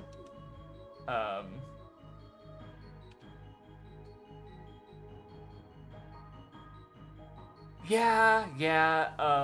See, that's the thing is like I remember Vindy running into someone and there was like a girl and they started trashing Sakura, which again I know your thoughts on Sakura generally speaking, but obviously he had to like just that's why it made me think of it, just like you having to hold your tongue, right? Because it's like there are ways to talk about it, but you have to be careful about it because, again, you don't want to come across, especially like this is like the first time I'm talking about anime in any capacity with these people, so I don't want to, because I have been that guy of just being like, I remember in community college, I overheard some of my classmates talk about wanting to watch Fairy Tail, and this was around the time I was doing or about to do the Tyrant Fairy Tail, and I just like was having a separate conversation of my own. I just openly said Fairy Tail is trash. And it's cringe thinking about it because again, like not one, I don't dislike Fairy Tail anymore, and two, just like being that level of annoying, like I don't one major way that I've changed is that like, I don't, maybe it's because I have my my YouTube channel and I do have an audience, like I have 6 people here on Christmas. The day you're supposed to spend with your family, and the way I have decided to spend my day with my family is as Lyle Forrester, I'm going to kill John Forrester. That's my plan for the day, right? Like, but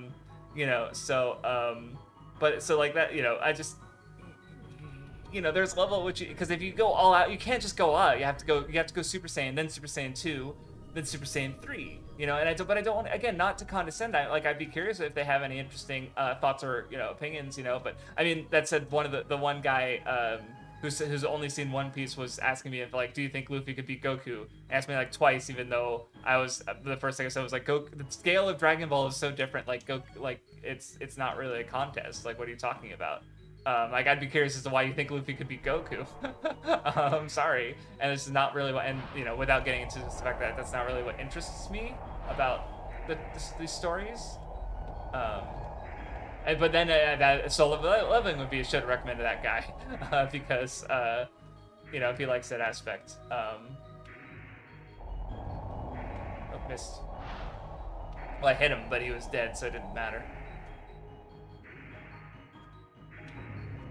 Yeah, Moonlight Sword. I picked up something I didn't know what it was. Oh well. Okay, this is where I need to go, but I need to find the 2 quarter keys, which are probably in here somewhere. Okay.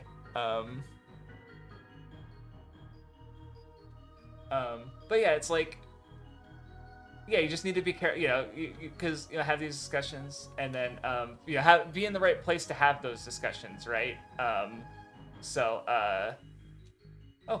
okay, that's probably what I picked up earlier. Maybe I didn't pick it up, and I thought I did. But yeah, cause yeah, like especially like, especially nowadays, I feel like just people are getting more divided and more angry. Like, obviously, it's like one topic that inevitably comes up is like the pervy stuff or lolicon, right? Where it's like, I've, admitted some things on the Weeb Club, but it's like, this is not a conversation I want to be having in the workplace about, they're just drawings, bro.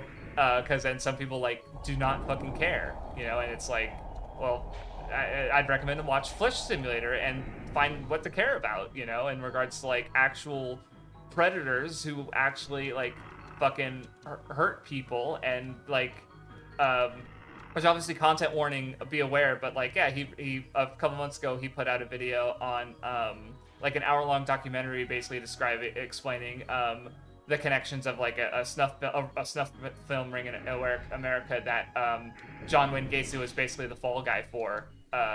It seems to be the case. That he wasn't so much a serial killer as much as he was a patsy. Again, watch the video and make your own judgments. But that's the kind of shit that I think is way more important than talking about fucking the ethics of fucking cartoons. Like, come the fuck on. But I don't want to have these conversations at work.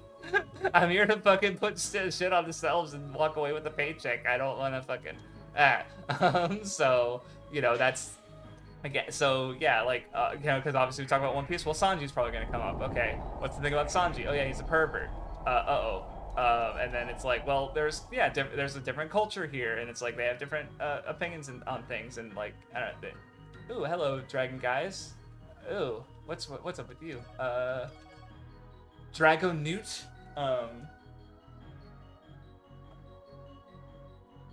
Created by the Dragon of Fire. Is that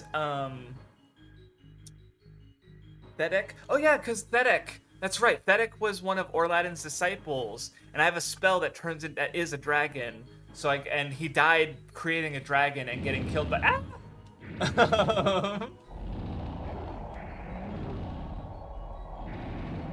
but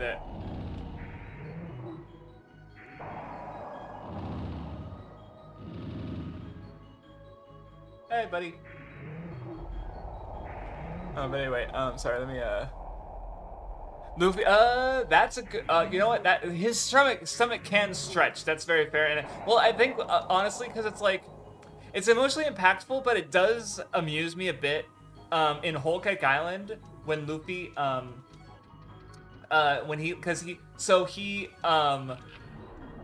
obviously there's the whole thing with, where he refuses to eat, what is this? He refuses to eat any food that Sanji didn't make, right? What is it? Ivory bracelet. Okay. Oh, special armor. Oh.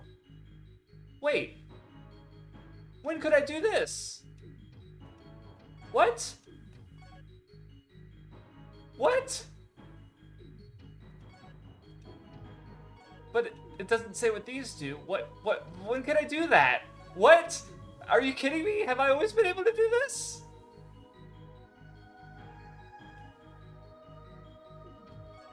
I'm losing my fucking mind.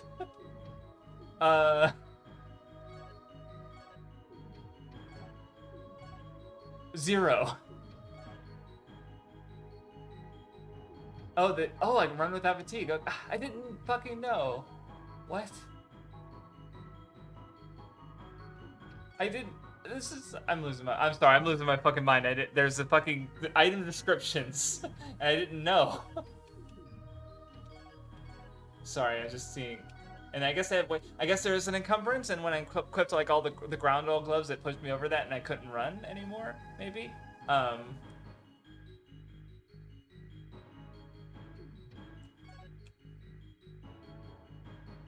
Oh, the silver gloves have nothing to do with poison. Okay. But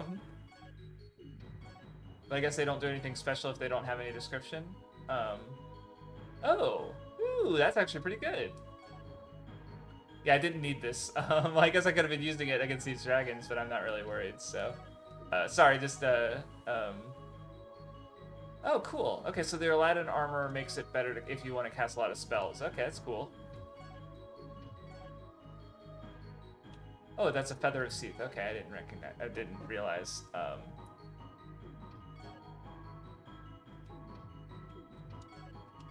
Oh, and I can look at the spells, too! And see what my spells do. Meteor. Oh, when did I get this? Oh, maybe I learned it. Let me equip it, and then I'll. Oh, poison haze. Okay, water spell. Okay, Vortex is a. Oh, okay.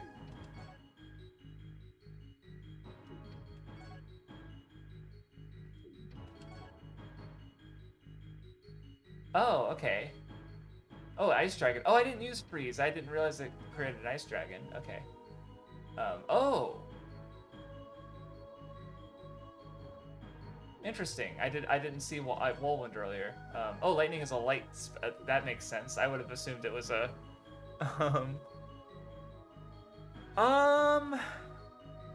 That's a good question, because with Bleach, it's like.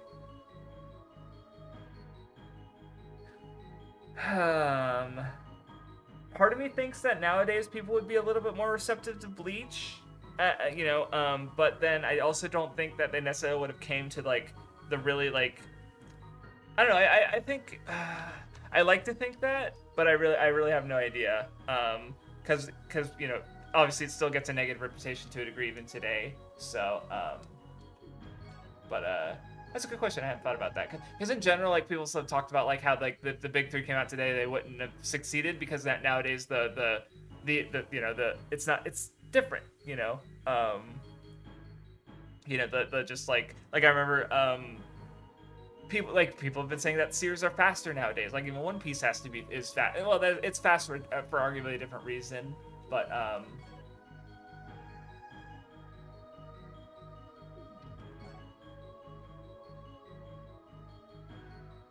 okay, the black flame dragon. You like Yu Hakusho? Okay, cool. Well, I just and I can yeah. Okay, so Vlad made the Moonlight Sword. Wait, but I thought it was, but Gyra replenished it. Okay. Oh,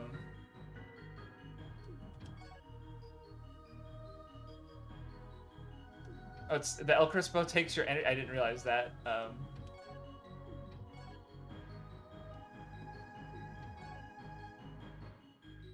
Oh, I didn't know Capricorn was made of Prometheus. Okay. Almost done. Sorry, I just got distracted by the fact that I have a whole ass thing I didn't know about of examining my items.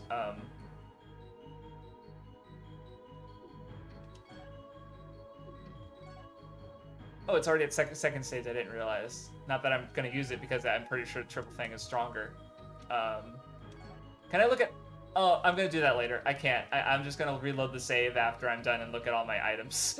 if I'm gonna use the last item, I will look at it before I use it. But I can't. I don't want to spend too much time just. Ooh, look at the things in my pocket. I did the equipment. I'll do the rest later. I did. Maybe it's something I unlocked. Like I don't know. Somehow, like maybe the Atreus armor, since he was a wizard, he gave me intel. I don't know. Holy shit!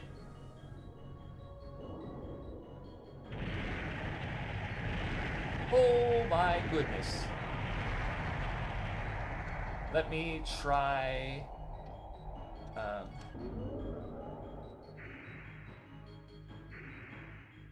Oh, you're different actually, so I should drag. Oh, this is the Dragon Master. Okay.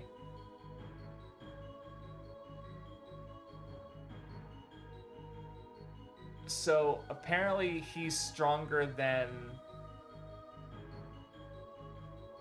King Alfred, but he obeys Alfred's orders. Interesting. I'll use Meteor, yeah. Woo! I don't know if that worked. There we go. Oh, cool. Oh, I guess if I'm about to eat it, I'll look at it. Yeah, increases physical strength. I knew that. Okay.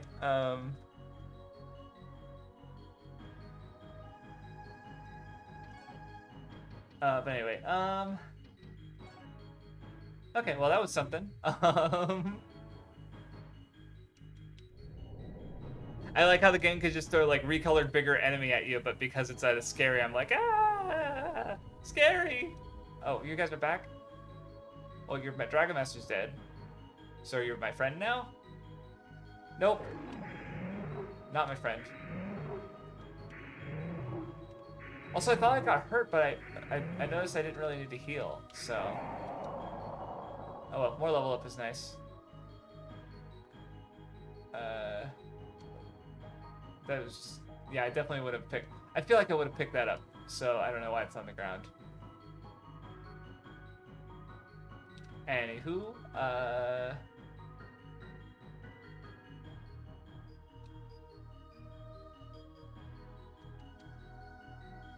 oh yeah, we never found the friend of Sal who was supposed to be out and about. How much dark that I'm planning on discovering, because like obviously part of the whole playing this is to because that was an aspect I never really engaged in, because I remember reading an essay on Bloodborne that seemed interesting, but it was talking about shit I didn't I played the game, but I didn't understand a lot of what it was talking about, because it was assuming illiteracy with the lore. And then obviously like I've had the idea of like looking at lore videos, but like, can I try? Like, I remember most of the discussion I remember from Dark Souls, or not most of it, but one of the points that stuck with me from Dark Souls discussion was like, I remember people theorizing that Priscilla, the half dragon lady in the Painted World, was the daughter of Steve the Scaleless, and it's like, well, I can see the logic behind that, in that, like, well, there's only one other dragon character, and if Priscilla's parent is in the game, then it makes sense that it would be Steve the Scaleless, right? But then it's like, that's such an assumption, and it's like, does this make the story of Dark Souls better? Does this make sense at all, really? You know, I don't even know if that's doing any damage. Well, it died immediately, so maybe.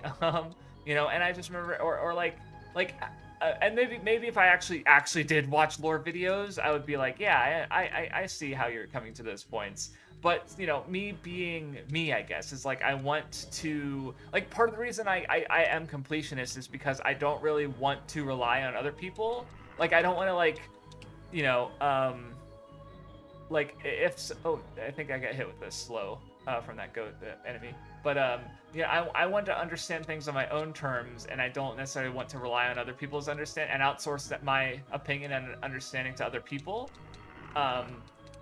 You know, like, I could use their points to bolster mine, but, like, you know, like, I don't want to rely on other people's like for example, like, if I had just listened to what everybody said about SAO, I would have never, you know, watched it, or at least never watched it in good faith, right? But I had Vindy and who had said, like, oh no, it's actually good, and then I watched it, and it's in my, I liked it more than them. It's in my top anime.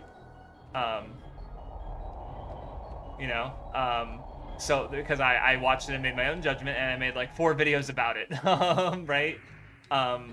Where I wasn't, you know, I did listen to other people's opinions back in 2016, 2017 when everyone was shitting on it, and came to disagree with a lot of those opinions, you know. So so with these, it's like, yeah, I'm sure, like, I was even talking about Body Video with my friend Hillen, and he was talking about how his videos have changed in that he's more like he's more like I guess he's aware of the place he has in the community, is just more careful about his wording and stuff to make sure that he doesn't if he does make a connection that's more of a stretch, or something that's more of a theory.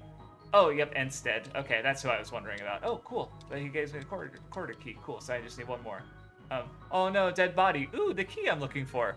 You know, and so it's just like, you know, so even if, like, yeah, at least this, you know, I just want to be like, what I really want is, I want to make sure people are representing these games well and accurately, and because especially Dark Souls specifically has such this, like, mythical reputation, I think, of being such an important, like, landmark title, right? Like, it's like, you know, aside from, like, if Minecraft is the most important game to come out of the millennia, arguably, but at least the 2000s, then Dark Souls is probably the most important game to come out in 2010s, maybe. And Undertale would be up there, I think. But I'm trying to think of, like, what else has made such a big splash, and like, Dark Souls just feels so seminal, right? But so yeah, that's just that's been my concern for a while, and a big part of the reason why I didn't make that dive into lore videos myself. But I can, like, I have some Kingsfield lore videos written down. My thought process being that when I finish Kingsfield, I can, you know, watch them, and if they make any egregious mistakes, I can, you know, or things that I didn't understand, I can be like, okay, how did you come to this information, or like, why did you say, you know, or and yeah, if maybe there's again, and one gap that I definitely think could be missing is thematic analysis, because I feel like what I imagine with a lot of people who do lore videos is, like, they're focused so much on understanding the what, they're not, like, wondering about the why, right? Like, what is the like, where I'd be wondering, you know, like, what is the story being told there? What's the thematic narrative and the point? Like, what ties it all together in a sense? And maybe that can be something that I come to that maybe is lacking. Because I remember when I did my Dark Souls 3 video, which I can possibly remake by accounting for the lore. I remember walking away from that with because I did look at other Dark Souls 3 videos, and Jacob Geller hadn't made his Dark Souls 3 video yet, but there wasn't. Oh, cool! I have the last quarter key, and so I think that means I can go fight Dad now, because that's the 4th one. But I feel like he's gonna be. I mean, he's gonna be really hard. Or he's gonna be really easy. And overall, I feel like this game's definitely been easier, except for the Passage of Death, which was brutal. This game has definitely been easier than King's Field. I died like a little over half the times in this one than I compared to King's Field 2. SAO is my top anime because of War of Underworld, basically. I think I would give like season 1 and 8 out of 10, season 2 a 9, because 9 has Mother's Missouri, but it also has a Caliber.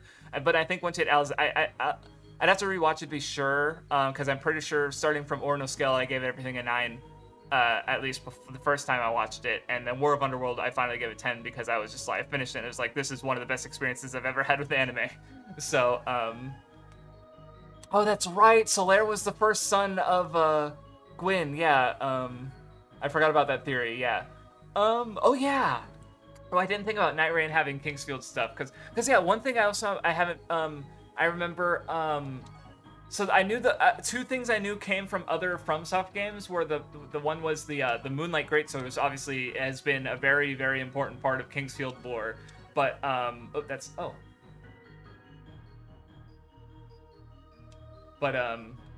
I was gonna say Patches. I was made aware that Patches was actually from other FromSoft titles before being coming to Demon Souls and Dark Souls and stuff.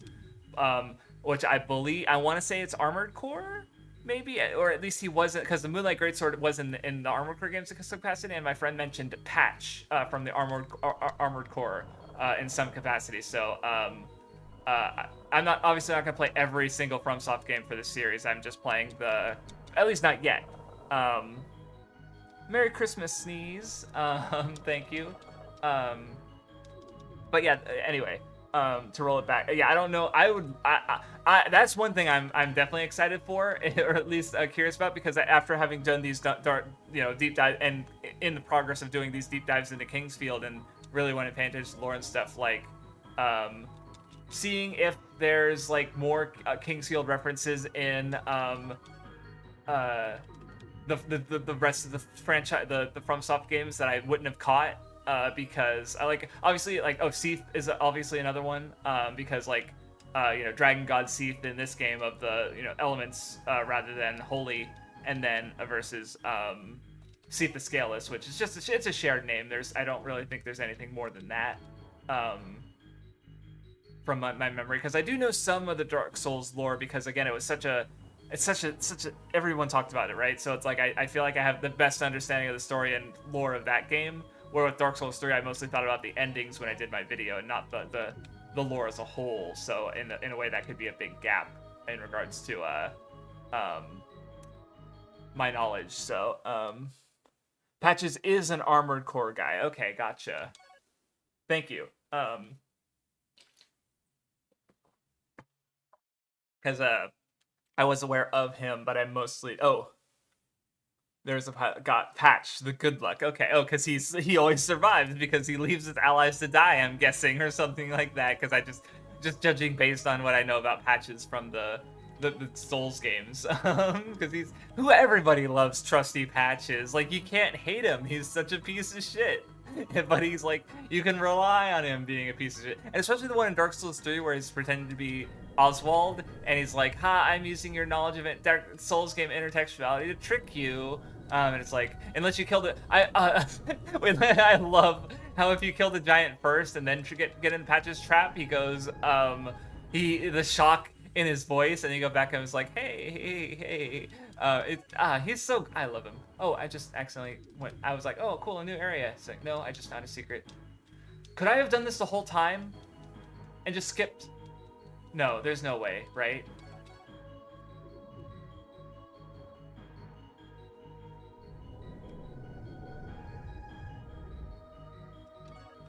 I could have skipped like half this fucking dungeon. Because you can only get in here if you use the 2 keys of the corridor. So in other words, I can get those first 2 keys of the corridor, go through this secret door, and then just run through, and you only need half of the fucking keys. Oh my fucking god, that's so fucking funny. The fucking skip, like that's a deliberate sequence break, I guess, that they have in there. Oh man, this fucking game.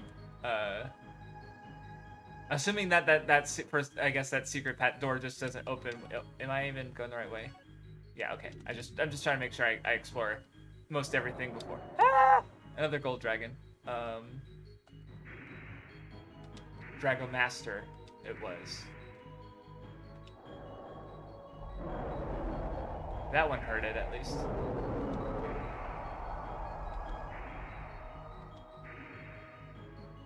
How's my earth element? It's still pretty low. Let's use another one.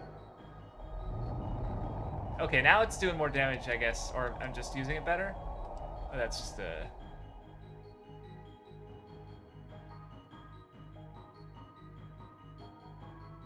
Arm requires some real weirdos, and pilots don't even have dialogue. That's interesting that they can have weirdos without dialogue. Okay, I'm definitely. I don't know.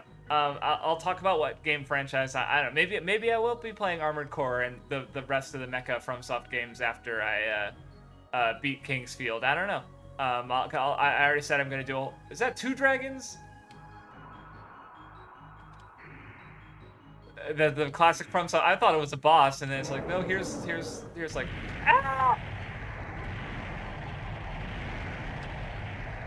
Is this the real Dragon Master?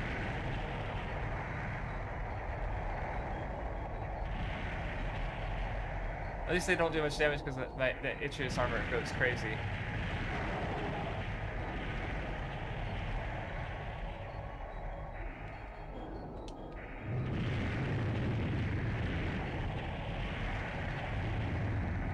I think they basically killed each other. Oh, cool. What's this? I guess I can fucking examine it now and see what it is. Wait, no, it wasn't that? I thought it looked like a helmet. Oh, Phantom Crown, okay. Well, if it doesn't tell me what it's gonna do, I'm not gonna put it on.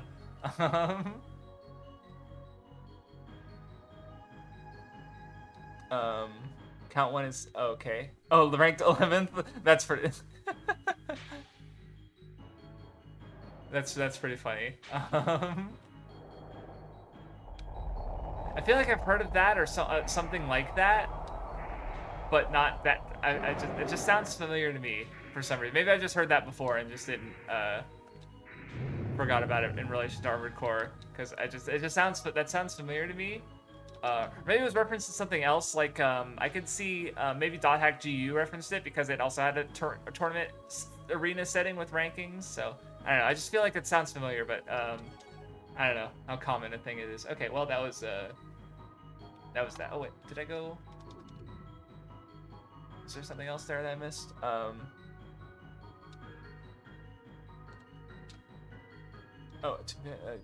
no, I definitely agree with some of the criticisms, but I agree with some of the criticisms of One Piece as well. You know, but like I remember when I did the Bleach post-mortem stream with Hot Boy Spicy and Radman, I remember we were talking about like because I think like we all kind of like I'm pretty sure I'd even said it's like I think the one of the big three, the one I have the most issues with is One Piece, even though it's my favorite, you know. Okay, it looks like I'm done, so I'm going to let me it's like, or hold on, let me other way, because I want to, there's that, and then it's just north. So yeah, I'm just gonna teleport out and refill my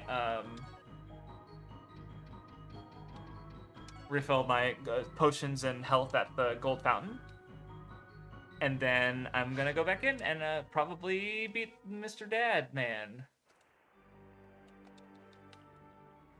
God, yeah, this game definitely got like you just hit that point in where you just I didn't use any potions. I swore I used a potion. Huh. Well, okay. I'll take it.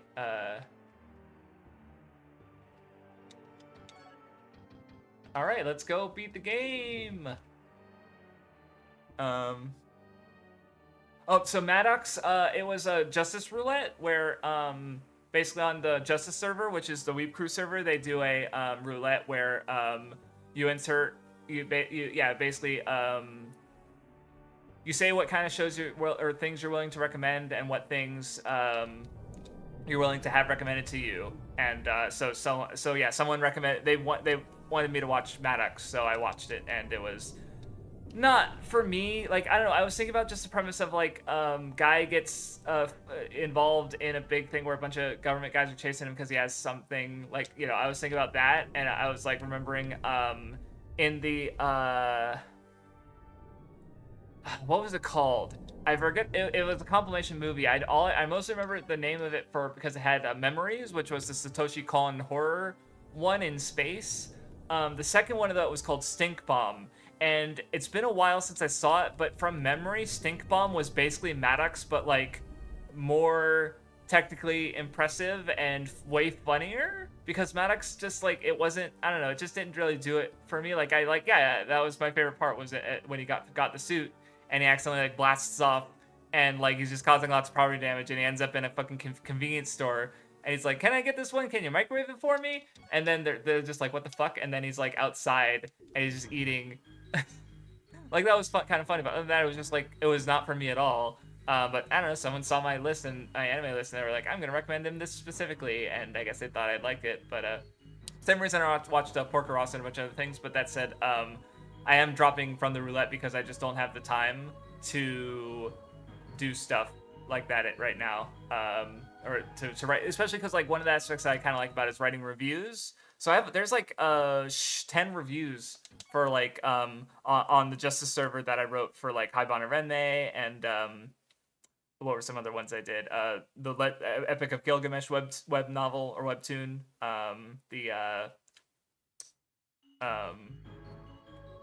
Ponko to Ponko, just, yeah, stuff that I checked out because of the Justice Roulette, and Haruhi, you know, and then I just wrote a review because I don't know, that's kind of how the roulette goes. So and I like doing it, I just don't have the time for it anymore. So yeah, I finished Maddox and Porco Rosso, which were my last recommendations, and that I got aimed at me, and yeah, that's it. When JoJo's Story, do you value its highs? I definitely, it's definitely a matter of like, what do I get out of it? Because like, if there's something that has a lot of highs but it doesn't really engage me, like I think you know, obviously like Cowboy Bebop and Tatsunoko Galaxy are two examples I think of, because it's like, they're well-made shows, a lot of people like them for very good reasons, but they don't really engage or interest me that much, so I don't really like them that much, you know. Like, I did a whole the first Weep Club episode was the Tatami Galaxy discussion, and you know, Vindy really liked it, but I wasn't too big on it, you know. So I definitely value something that gives me more positives than even like, yeah. So with Maddox, it's like, it's not that it was like negatives. Like, I think it's what it's doing is fine. Like, it's an OVA. It looks pretty decent. Like it's mostly just like, yeah, it didn't do anything that interested me. I didn't like the character designs. It wasn't funny enough. It wasn't compelling or interesting enough. Or like, I didn't get anything out of it. Like, so it's just like, it was just a whatever thing that I watched. Because there's only 2 ways to go. I don't know. I'm checking my map. You know, so generally speaking, I think it depends, because like, obviously it's like, because sometimes I guess what I get out of it is negative. Like, I think Danganronpa Killer is an example, where what is you? What are you? Are you just a Imperial Guard? Okay. Okay. Owie. Dodged that pretty poorly. Is that a Dragon Master?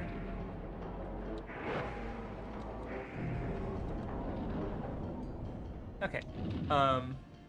Demon Slayer's close to. Yeah, there you go. Yeah, that exactly. Like, I like Demon Slayer because I got some interesting things out of it, and I've been meaning to make a video on it when the anime ends, but I need to wait for the fucking movie trilogy. These guys are fucking loud. I almost don't want to fight them because I'm like, I'm trying to talk, trying to have a podcast discussion, and y'all are screaming in my ear as I stab you multiple times. But yeah, no, like, it's just a very personal thing, right? Oh, you got a head. Wait, this one's different. It's got a head. Nope, it's not different.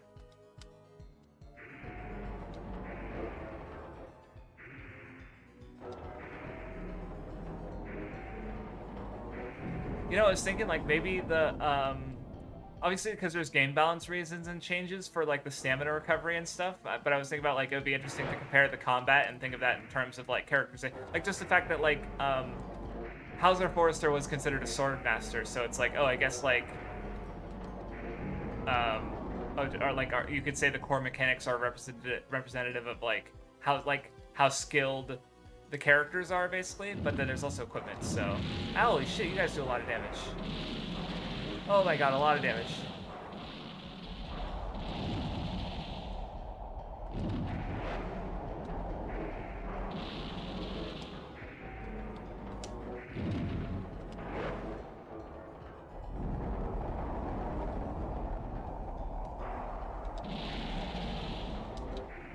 Okay. Woo. Oh, a little nasty.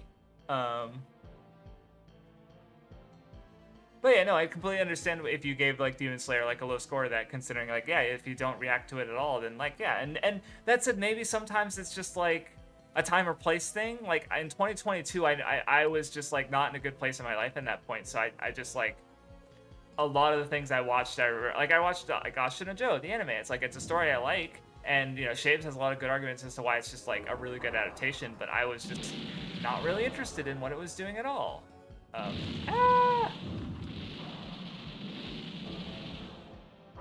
Run! I need to kill you over here. Fucking shooting fucking fireballs at me. There's two of you. Oh, this is bad. This is gonna get bad.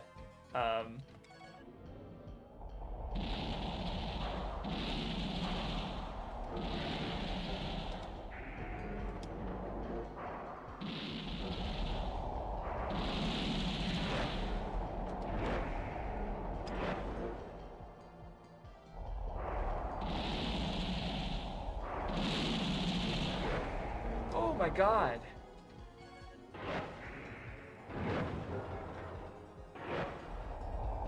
Yeah, see, I'm waiting to hit myself with the friendly fire.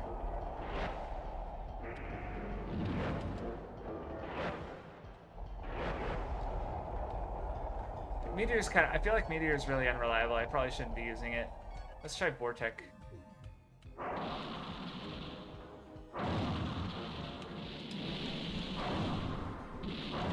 Is that doing anything?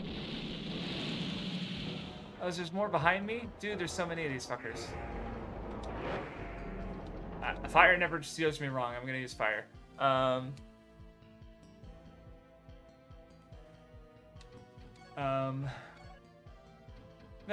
yeah. Again, I don't think.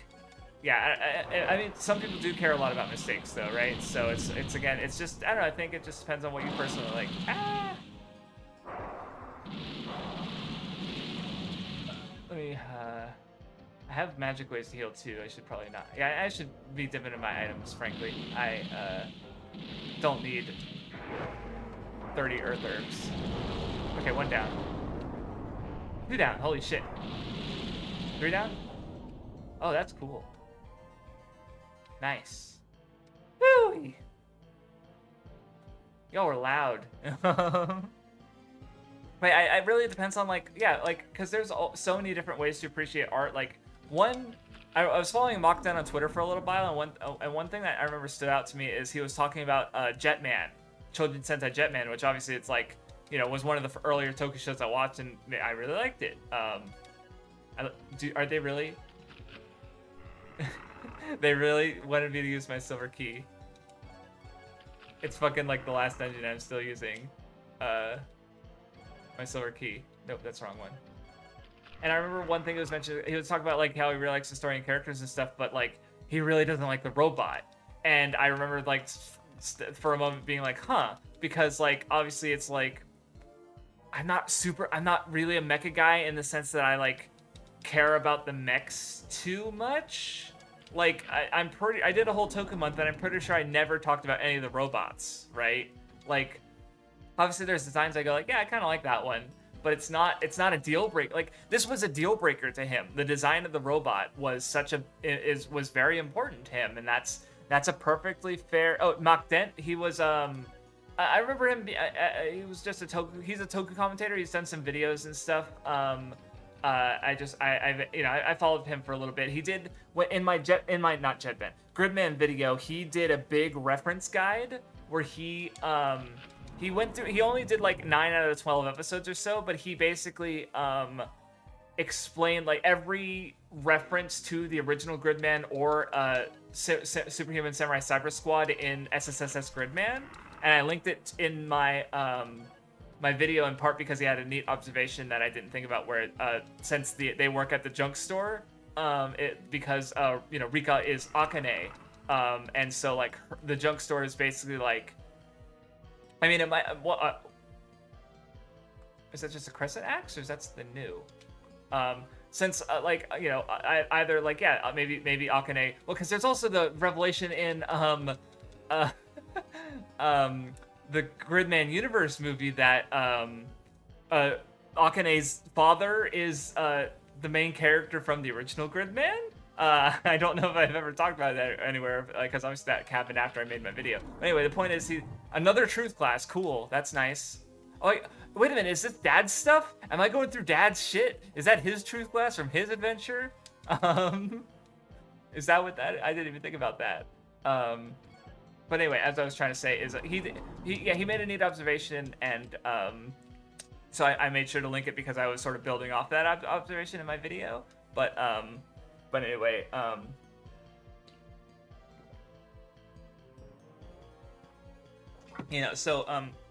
and no, I'm not talking about the fights. I was talking about just the mecha designs in general. How like for Mach Dent, it was a deal breaker, and that just was like, for me, that was like interesting because obviously it's like, it's that for me, that's not really a big part of how I engage with. Wait, did I?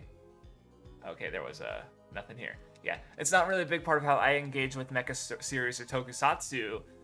Where obviously it's like, I'm gonna have design preferences from one to the other, but for me, I'm much more interested in the narrative and the story and the characters and how the conflicts, and like obviously my Lupin Ranger versus Bat Ranger video, right, where like that, this is very clearly like, this is what I enjoy about the show. I like Kyrie's stuff. And obviously there's stuff that I don't talk about in my videos, like the humor and comedy. That's I also like, but that's just in general. Like, I'm not gonna fucking fight these guys again. Going this way, right? Yeah. So my point being, because like you're saying that like, Kimetsu no Yaiba is like, by your metrics, a perfect show, but it's not one that you personally enjoy, right? And it's more like, it's perfect by your metric of the things that you tend to enjoy. It just personally doesn't really emotionally like engage you in any way at all, where other stories have and did, right? Or all Disney TV movies and others. Okay, and then like that's the other thing, and that's part of why I like being completionist, because even in something that I don't really care for, I can sometimes find like aspects or moments that I do enjoy. Like again, like with Gridman is a good example. The original Gridman is episode 33, the one I really go into analyzing, focusing on the main antagonist. Is just, and it's like that. I remember that fucking shocking me so much when we were streaming it. I was streaming it on the server, the old Craft Store server, because I was just like, because we're like fucking 30 episodes of the show. I'm very much aware that like the show's not really, I'm not really enjoying it. It's not. I don't really think it's that good. But then that episode happens, and it just made me go like, what the fuck? Because it was so like interesting, and the presentation was interesting, and then watching SSSS Gridman and realizing like, oh, this entire show is basically like based off this one episode, this one really good episode of this show, and it's right, and it's like what the fuck, right? So like there's an example, and or even just SSSS Gridman making me like the original more, and having more, or at least having more to appreciate from it, right? And making my experience going through the original worth it, even if I didn't love the original that much. You guys have way too much health, and I don't like you, so I'm just gonna go kill my dad. That's probably Dad's room, or maybe that's Dad's room.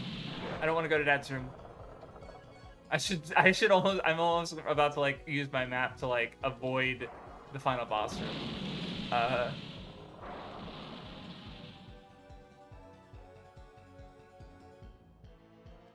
like how the music is very fitting for a guy running away from his dad's personal guard.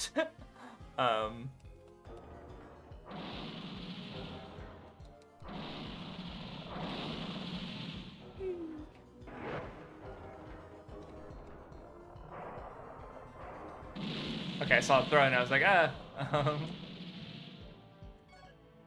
Because I vaguely, like, obviously I'm thinking about the opening cutscene where we presumably see Lyle going into fight John. Let me, what is this? I just want to investigate it. Oh, Luster Wing? It's not telling me what this shit is. I guess I'll find out after I beat the game and use it on a replay. Or I could, or when because I could look at my guide, but I'm like, there's nothing really spoiling me on anymore.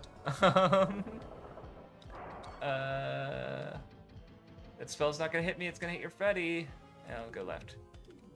Ah, it did hit me, or it was gonna hit me rather. Okay, whew. All Disney TV movies. Jesus Christ, I remember seeing some of those that I have vague memories of. Okay, this is probably it. I think this is it. Let me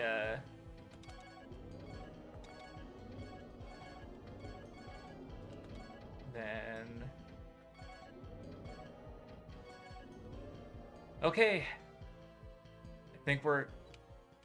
Ooh, final boss time.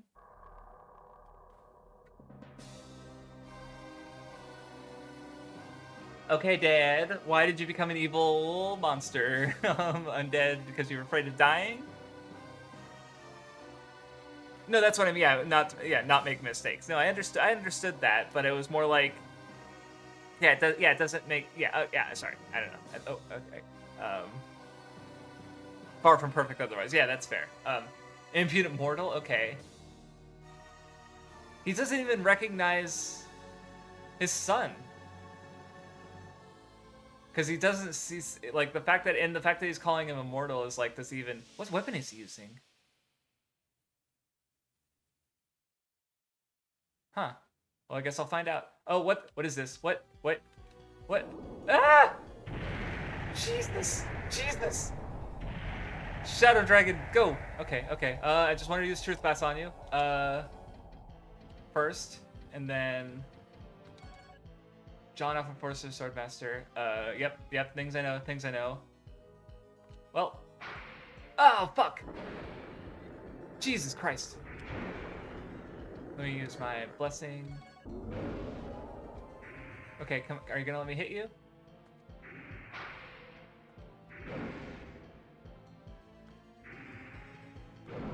Okay, well, I haven't learned anything yet about why you turn. I guess there'll be the not end credits, but there'll be a lore dump after I. Okay, look, he's not Necron yet.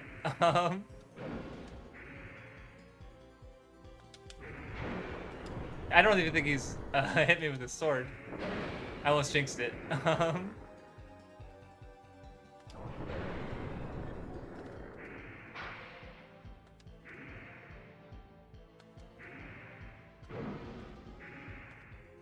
Oh, I need a moonstone. Oh my god, I'm almost done with this game. I say that I did the opposite of jinx myself. Yeah, he's way stronger than when you control him. That's very true. Why did we? So he took me to another like space and we fought there. Okay. I might. Okay. Interesting. Oh, is this okay? Ghost Dad. Oh, second phase time. Don't scare me like that. Okay. You're fucking with me. Okay. Okay, so now that his soul's been set. So maybe it's like, because how I currently want to interpret it is that, like, because I was bringing up the idea that maybe John was afraid of death, and that allowed him to be possessed, perhaps. And now that he's died, he's accepting his death, and that, like, oh, Lyle can, take his place, basically, as a king. Wow, fucking super Moonlight Sword? Look at that shit. It's just like the blade's the same. It just looks cooler. We must still destroy Seed? We have to... Wait. We're not... Are we actually not done with the game? We have to kill the 2 dragons. That's right. Okay, that's what Vlad said. Oh. We're not done. We're not done. Dad's sword. Okay, okay, okay, okay. We're not done. Oh shit. Oh shit. Let me look at. I want to examine those real quick. Dark Slayer. Oh, he had the Dark Slayer. Okay, so Sea Sword is different from maybe. Oh, Sea Sword. I think we found that in. That's right. It was sticking in the wall. Now I remember. I think because the one statue or rock gem gave it to us, and we're like, where is it? So Dark Slayer. He took that from Alex, I guess. Miracle in Lane 2. Okay. I didn't see that one. Okay. Special weapon, just no comment.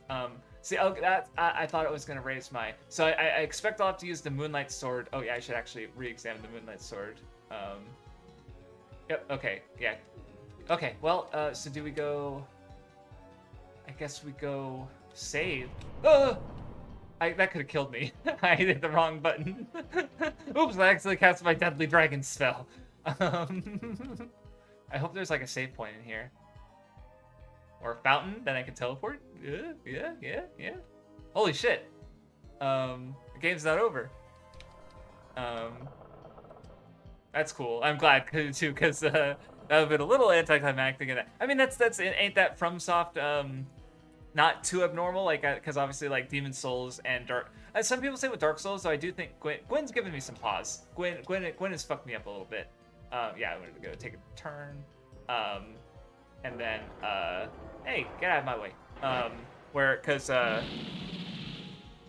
Oh yeah, that's right, the Night Rain. Yeah, because I remember, I don't think I paid too much attention. I'm sure there's like trailer breakdowns and stuff, but it would be really cool. Like, even, again, I'm not, because like, I think lore-wise, and even just like, because apparently Night Rain isn't really, it's not gonna have Miyazaki's involvement or something, which is like, I don't know, that doesn't mean it's not gonna, it can't be good, interesting or good, but I don't know. I don't understand what the aims are yet. It's not, like, because they want a co-op experience, except maybe just like, you know, Elden Ring was really successful, and maybe there's like producers breathing down their neck, like, make us more money. FromSoft, make us more money. We need money. Give us money. Give us money. You know. So it's like a concession there. And also it's a way to reuse assets, right? Like, because they could just use a lot of the systems and stuff from Elden Ring, but then port over like.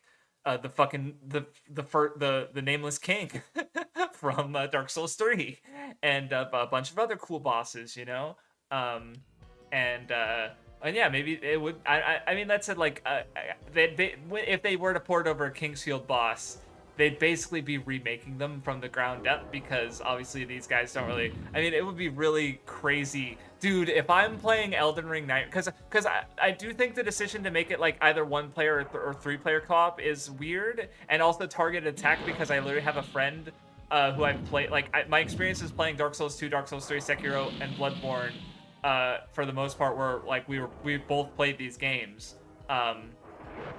So it's like, it's, even though not necessarily like in the same room together and commenting to each other about them and talking about them and seeing each other's playthroughs, but not like always summoning together.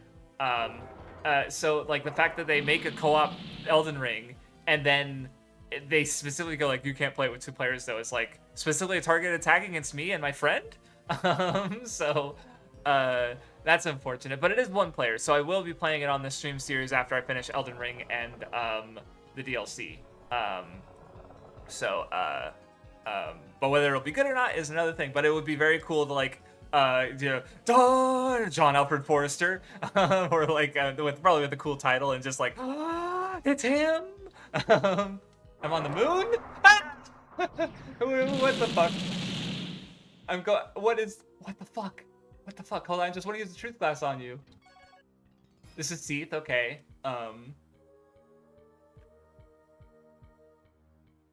So basically he created them and they just started trying to take control of the world. Okay.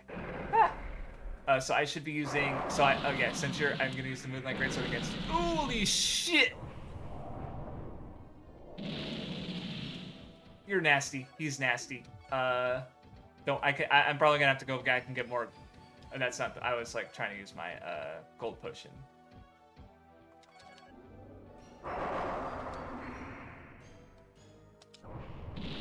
Oh no! Oh, he doesn't. Okay, don't use fire against him. Use light, because he's the elemental guy. Right. No, not equipment. Use lightning bolt. Oh. Ah. That's a spell the demons were casting at me. It is a light spell. Or not the demons, the knights. Yeah, because it did blue, so it probably didn't hurt him very much.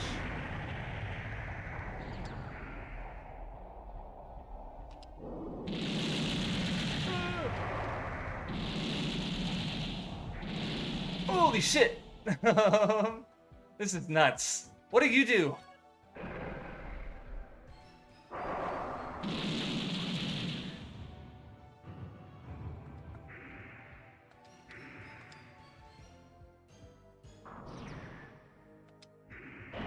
Ugh, this is... Okay. Oh, I should actually do a truth glass. Hold on, can I do a truth glass and see where I am? Because this looks like the moon. Like, am I gonna look up and see the... See space, okay. Oh, that's right. So I have to go down and kill Gyra too? Right, because I saw where Gyra is. Jesus, look at this guy.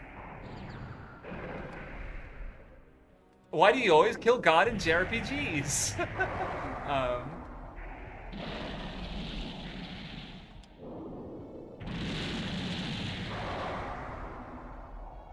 Get over here. Ow!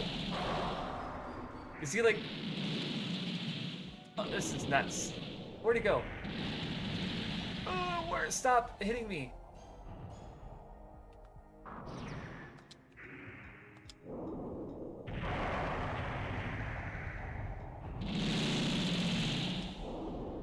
Worn off? What does that mean? I've never seen... Oh, did... Now my sword is healing him? Oh, or did it stop being cool? No? Because that now it did blue, so he's immune to it. Let me try the Dark Slayer. Let me use another gold potion. He's coming in. He's really scary.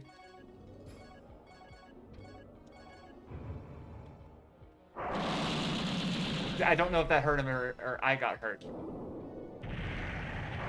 Okay, that did damage.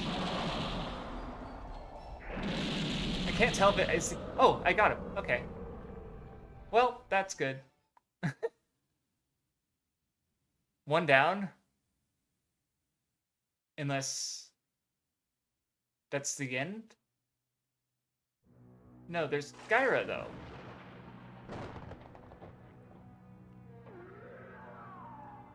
What about Gyra? Not the skeleton. He's dead.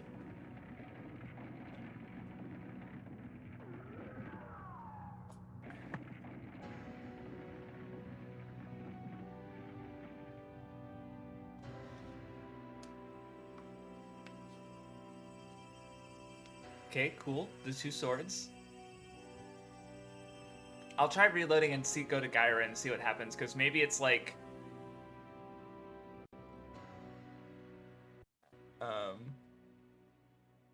Oh yeah, that's right. There was... I'm not super interested in the shared universe theory. I read that comment a while ago, but now I'm rereading it. Like, it's cool that people, like... Oh, it's a way to think about the games, but I'm really, like... I don't know, Bloodborne being part of the... I don't know, I don't really need it. I mean, there's also already multiverses, so... Oh, Accelerator, yeah. I forgot about Lyle's sword. 3 cool swords. Accelerator, Dark Slayer, and the Moonlight sword. Okay, so now he's using Accelerator to purify the land or whatever.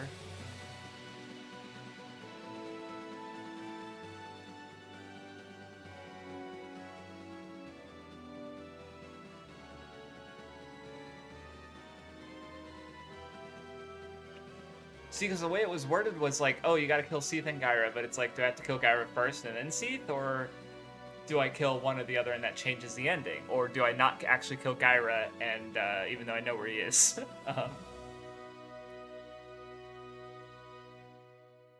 Yay, everything's better. Ignore the giant fucking evil god under the royal cemetery. Don't think about it. Okay,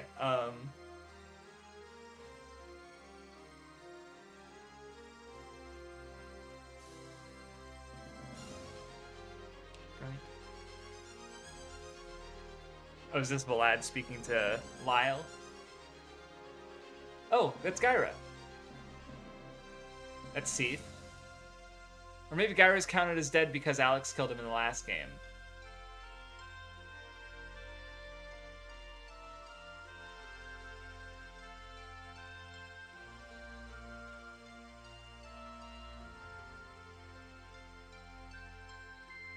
Okay, so Vlad's finally leaving humanity now that Seath and Gyro are done, I guess.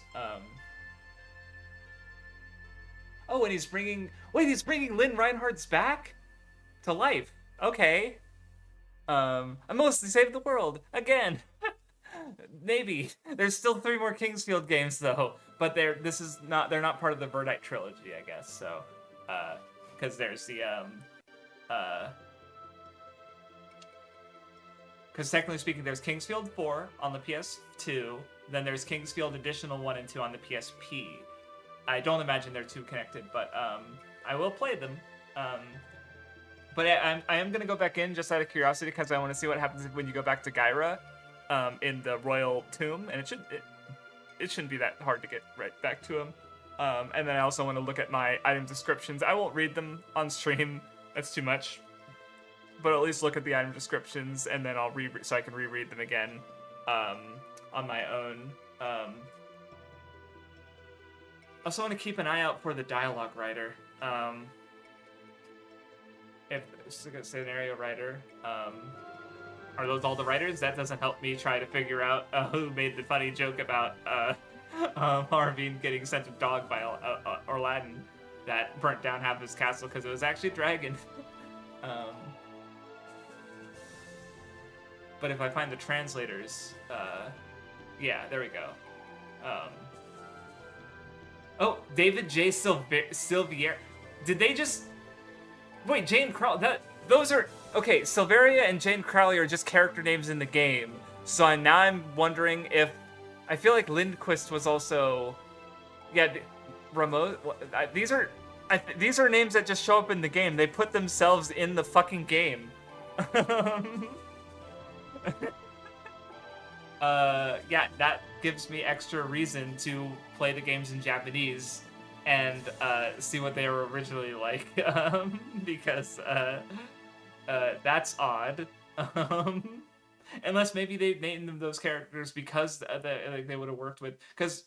So Kingsfield 2 came out in Japan, then it came out in America, and then Kingsfield 3 came out, so there would have been a time period in between Kingsfield 2 coming out in America as Kingsfield 1 and then Kingsfield 3 coming out, but not that much time. Oh, I should probably let me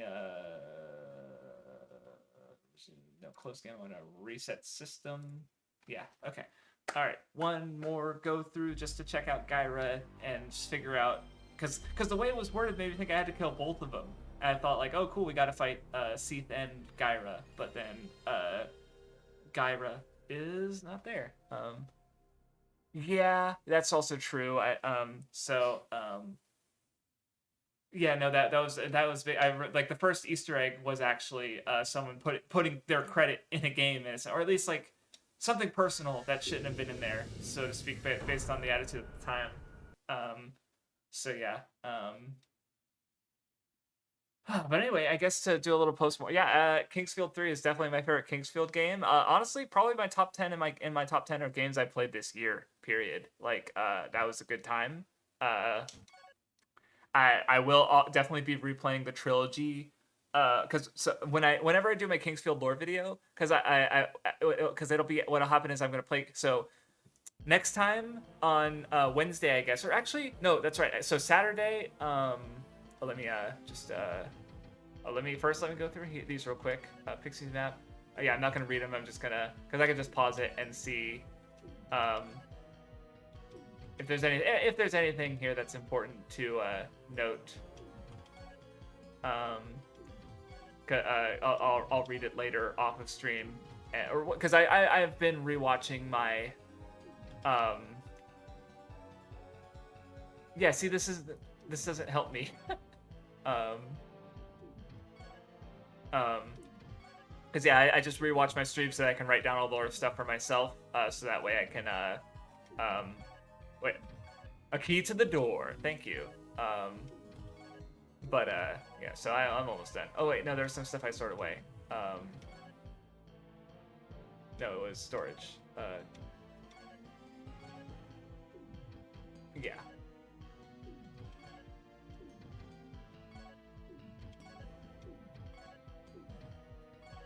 Yeah, I don't know what this did, the Silence Rod. Maybe if I used it against John or Seat, they wouldn't be able to use spells. It's weird that some stuff just doesn't have a description. Oh, decrease the weight of a weapon. Interesting. Oh, it just makes you stronger. Okay. Okay, that looks like everything. Okay, now I can use the Itchiest key. Go to there. Oh wait, hold on. There was a song parody Glee stole, but they didn't know. Oh, or Riverdale. Okay, gotcha. Okay.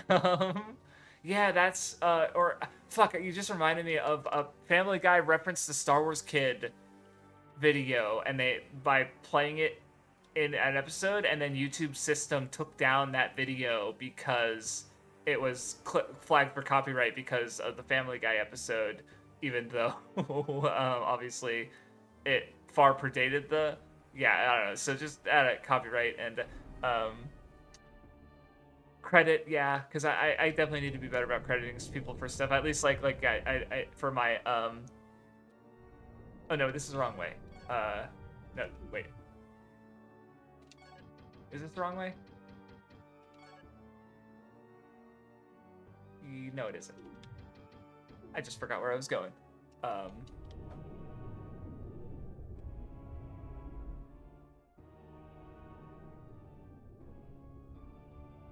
Didn't realize I had to win this. Oh shit. Yeah, that's a bad look, for sure. Or no, I remember because when Mass Effect 3 came out and people were very angry about it, like obviously they were looking for anything they could use against the game. But I remember they for human tally, Tally, I forget how there. I remember there was they just used like basically apparently they'd taken an image off of Google Image Search and photoshopped it for what she looks like but under her mask. And I remember some people being unhappy with that. No, yeah, absolutely. Preaching to the choir, but I agree, absolutely agree, Titania. Because like, yeah, I was gonna say, because when I have my credits, or not credits, but stream ending and stream opening things, the music I used is not only linked in the description, but the author already said that anyone could use it for free, so I didn't have to worry. That said, I steal music and video clips anyway for but I do credit them. So I try to at least. So anyway, Gyra was, he was like, where Meryl was, so which was in the middle north area.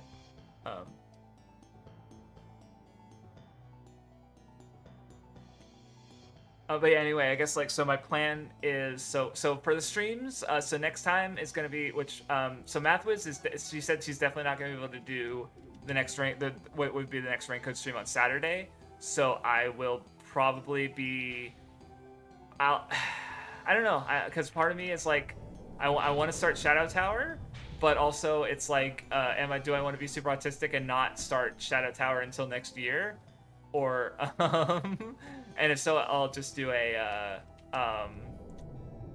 another like a video ideas stream or something like that. This is where was Meryl that's not it. Yeah, it's not really labeled on the map. So was it? No, it wasn't that way.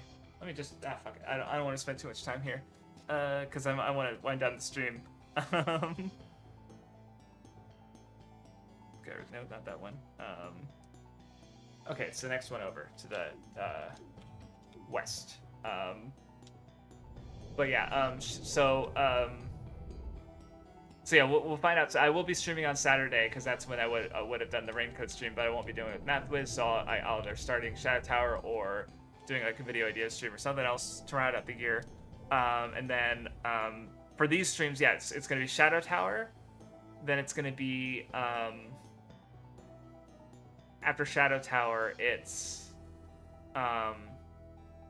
Eternal Ring, then Kingsfield 4, and then after Kingsfield 4, it would be Kingsfield Additional 1 and 2, but by then it's like the next after that would be Demon Souls, or Demon Souls would be before Additional 2. Either way, I think what I'm going to do is because, okay, so I can only see Gyro once. Okay, well, I learned that. Okay, well, we're done here. Just thought I'd check.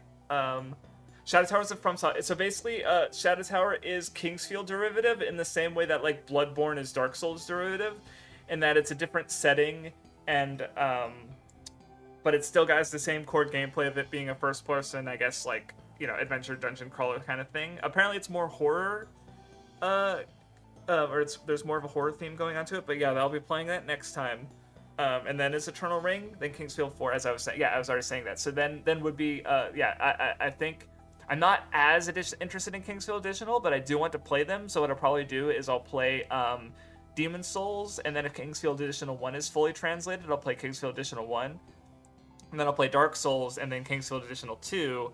And if they're not fully translated, then I'll just keep tabs on them, and when they are translated, I'll just like sort of slot them in. So like if Kingsfield Additional isn't translated until after I finish Dark Souls 2, or if it's translated while I'm playing Dark Souls 2, I'll finish Dark Souls 2, and then I'll go back to Kingsfield Additional. And then after I play all of them, I'll probably come back and replay this trilogy and do any research I feel like I need to do into the for the FromSoft video. Not FromSoft video, the Kingsfield video, because I definitely feel like I'm going to do that, but it's just a matter of like, what do I have that's interesting to say versus what's already been said. I do have some other lore videos done, because maybe I won't do a Kingsfield video. I partly just want to justify the fact that I spent $100 on a strategy guide.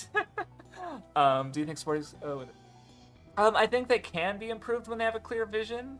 But it depends. You know, in my case, that tends to be what I get out of them. But also, I think a lot of writers just write more based on vibes, so that sort of comes more implicitly.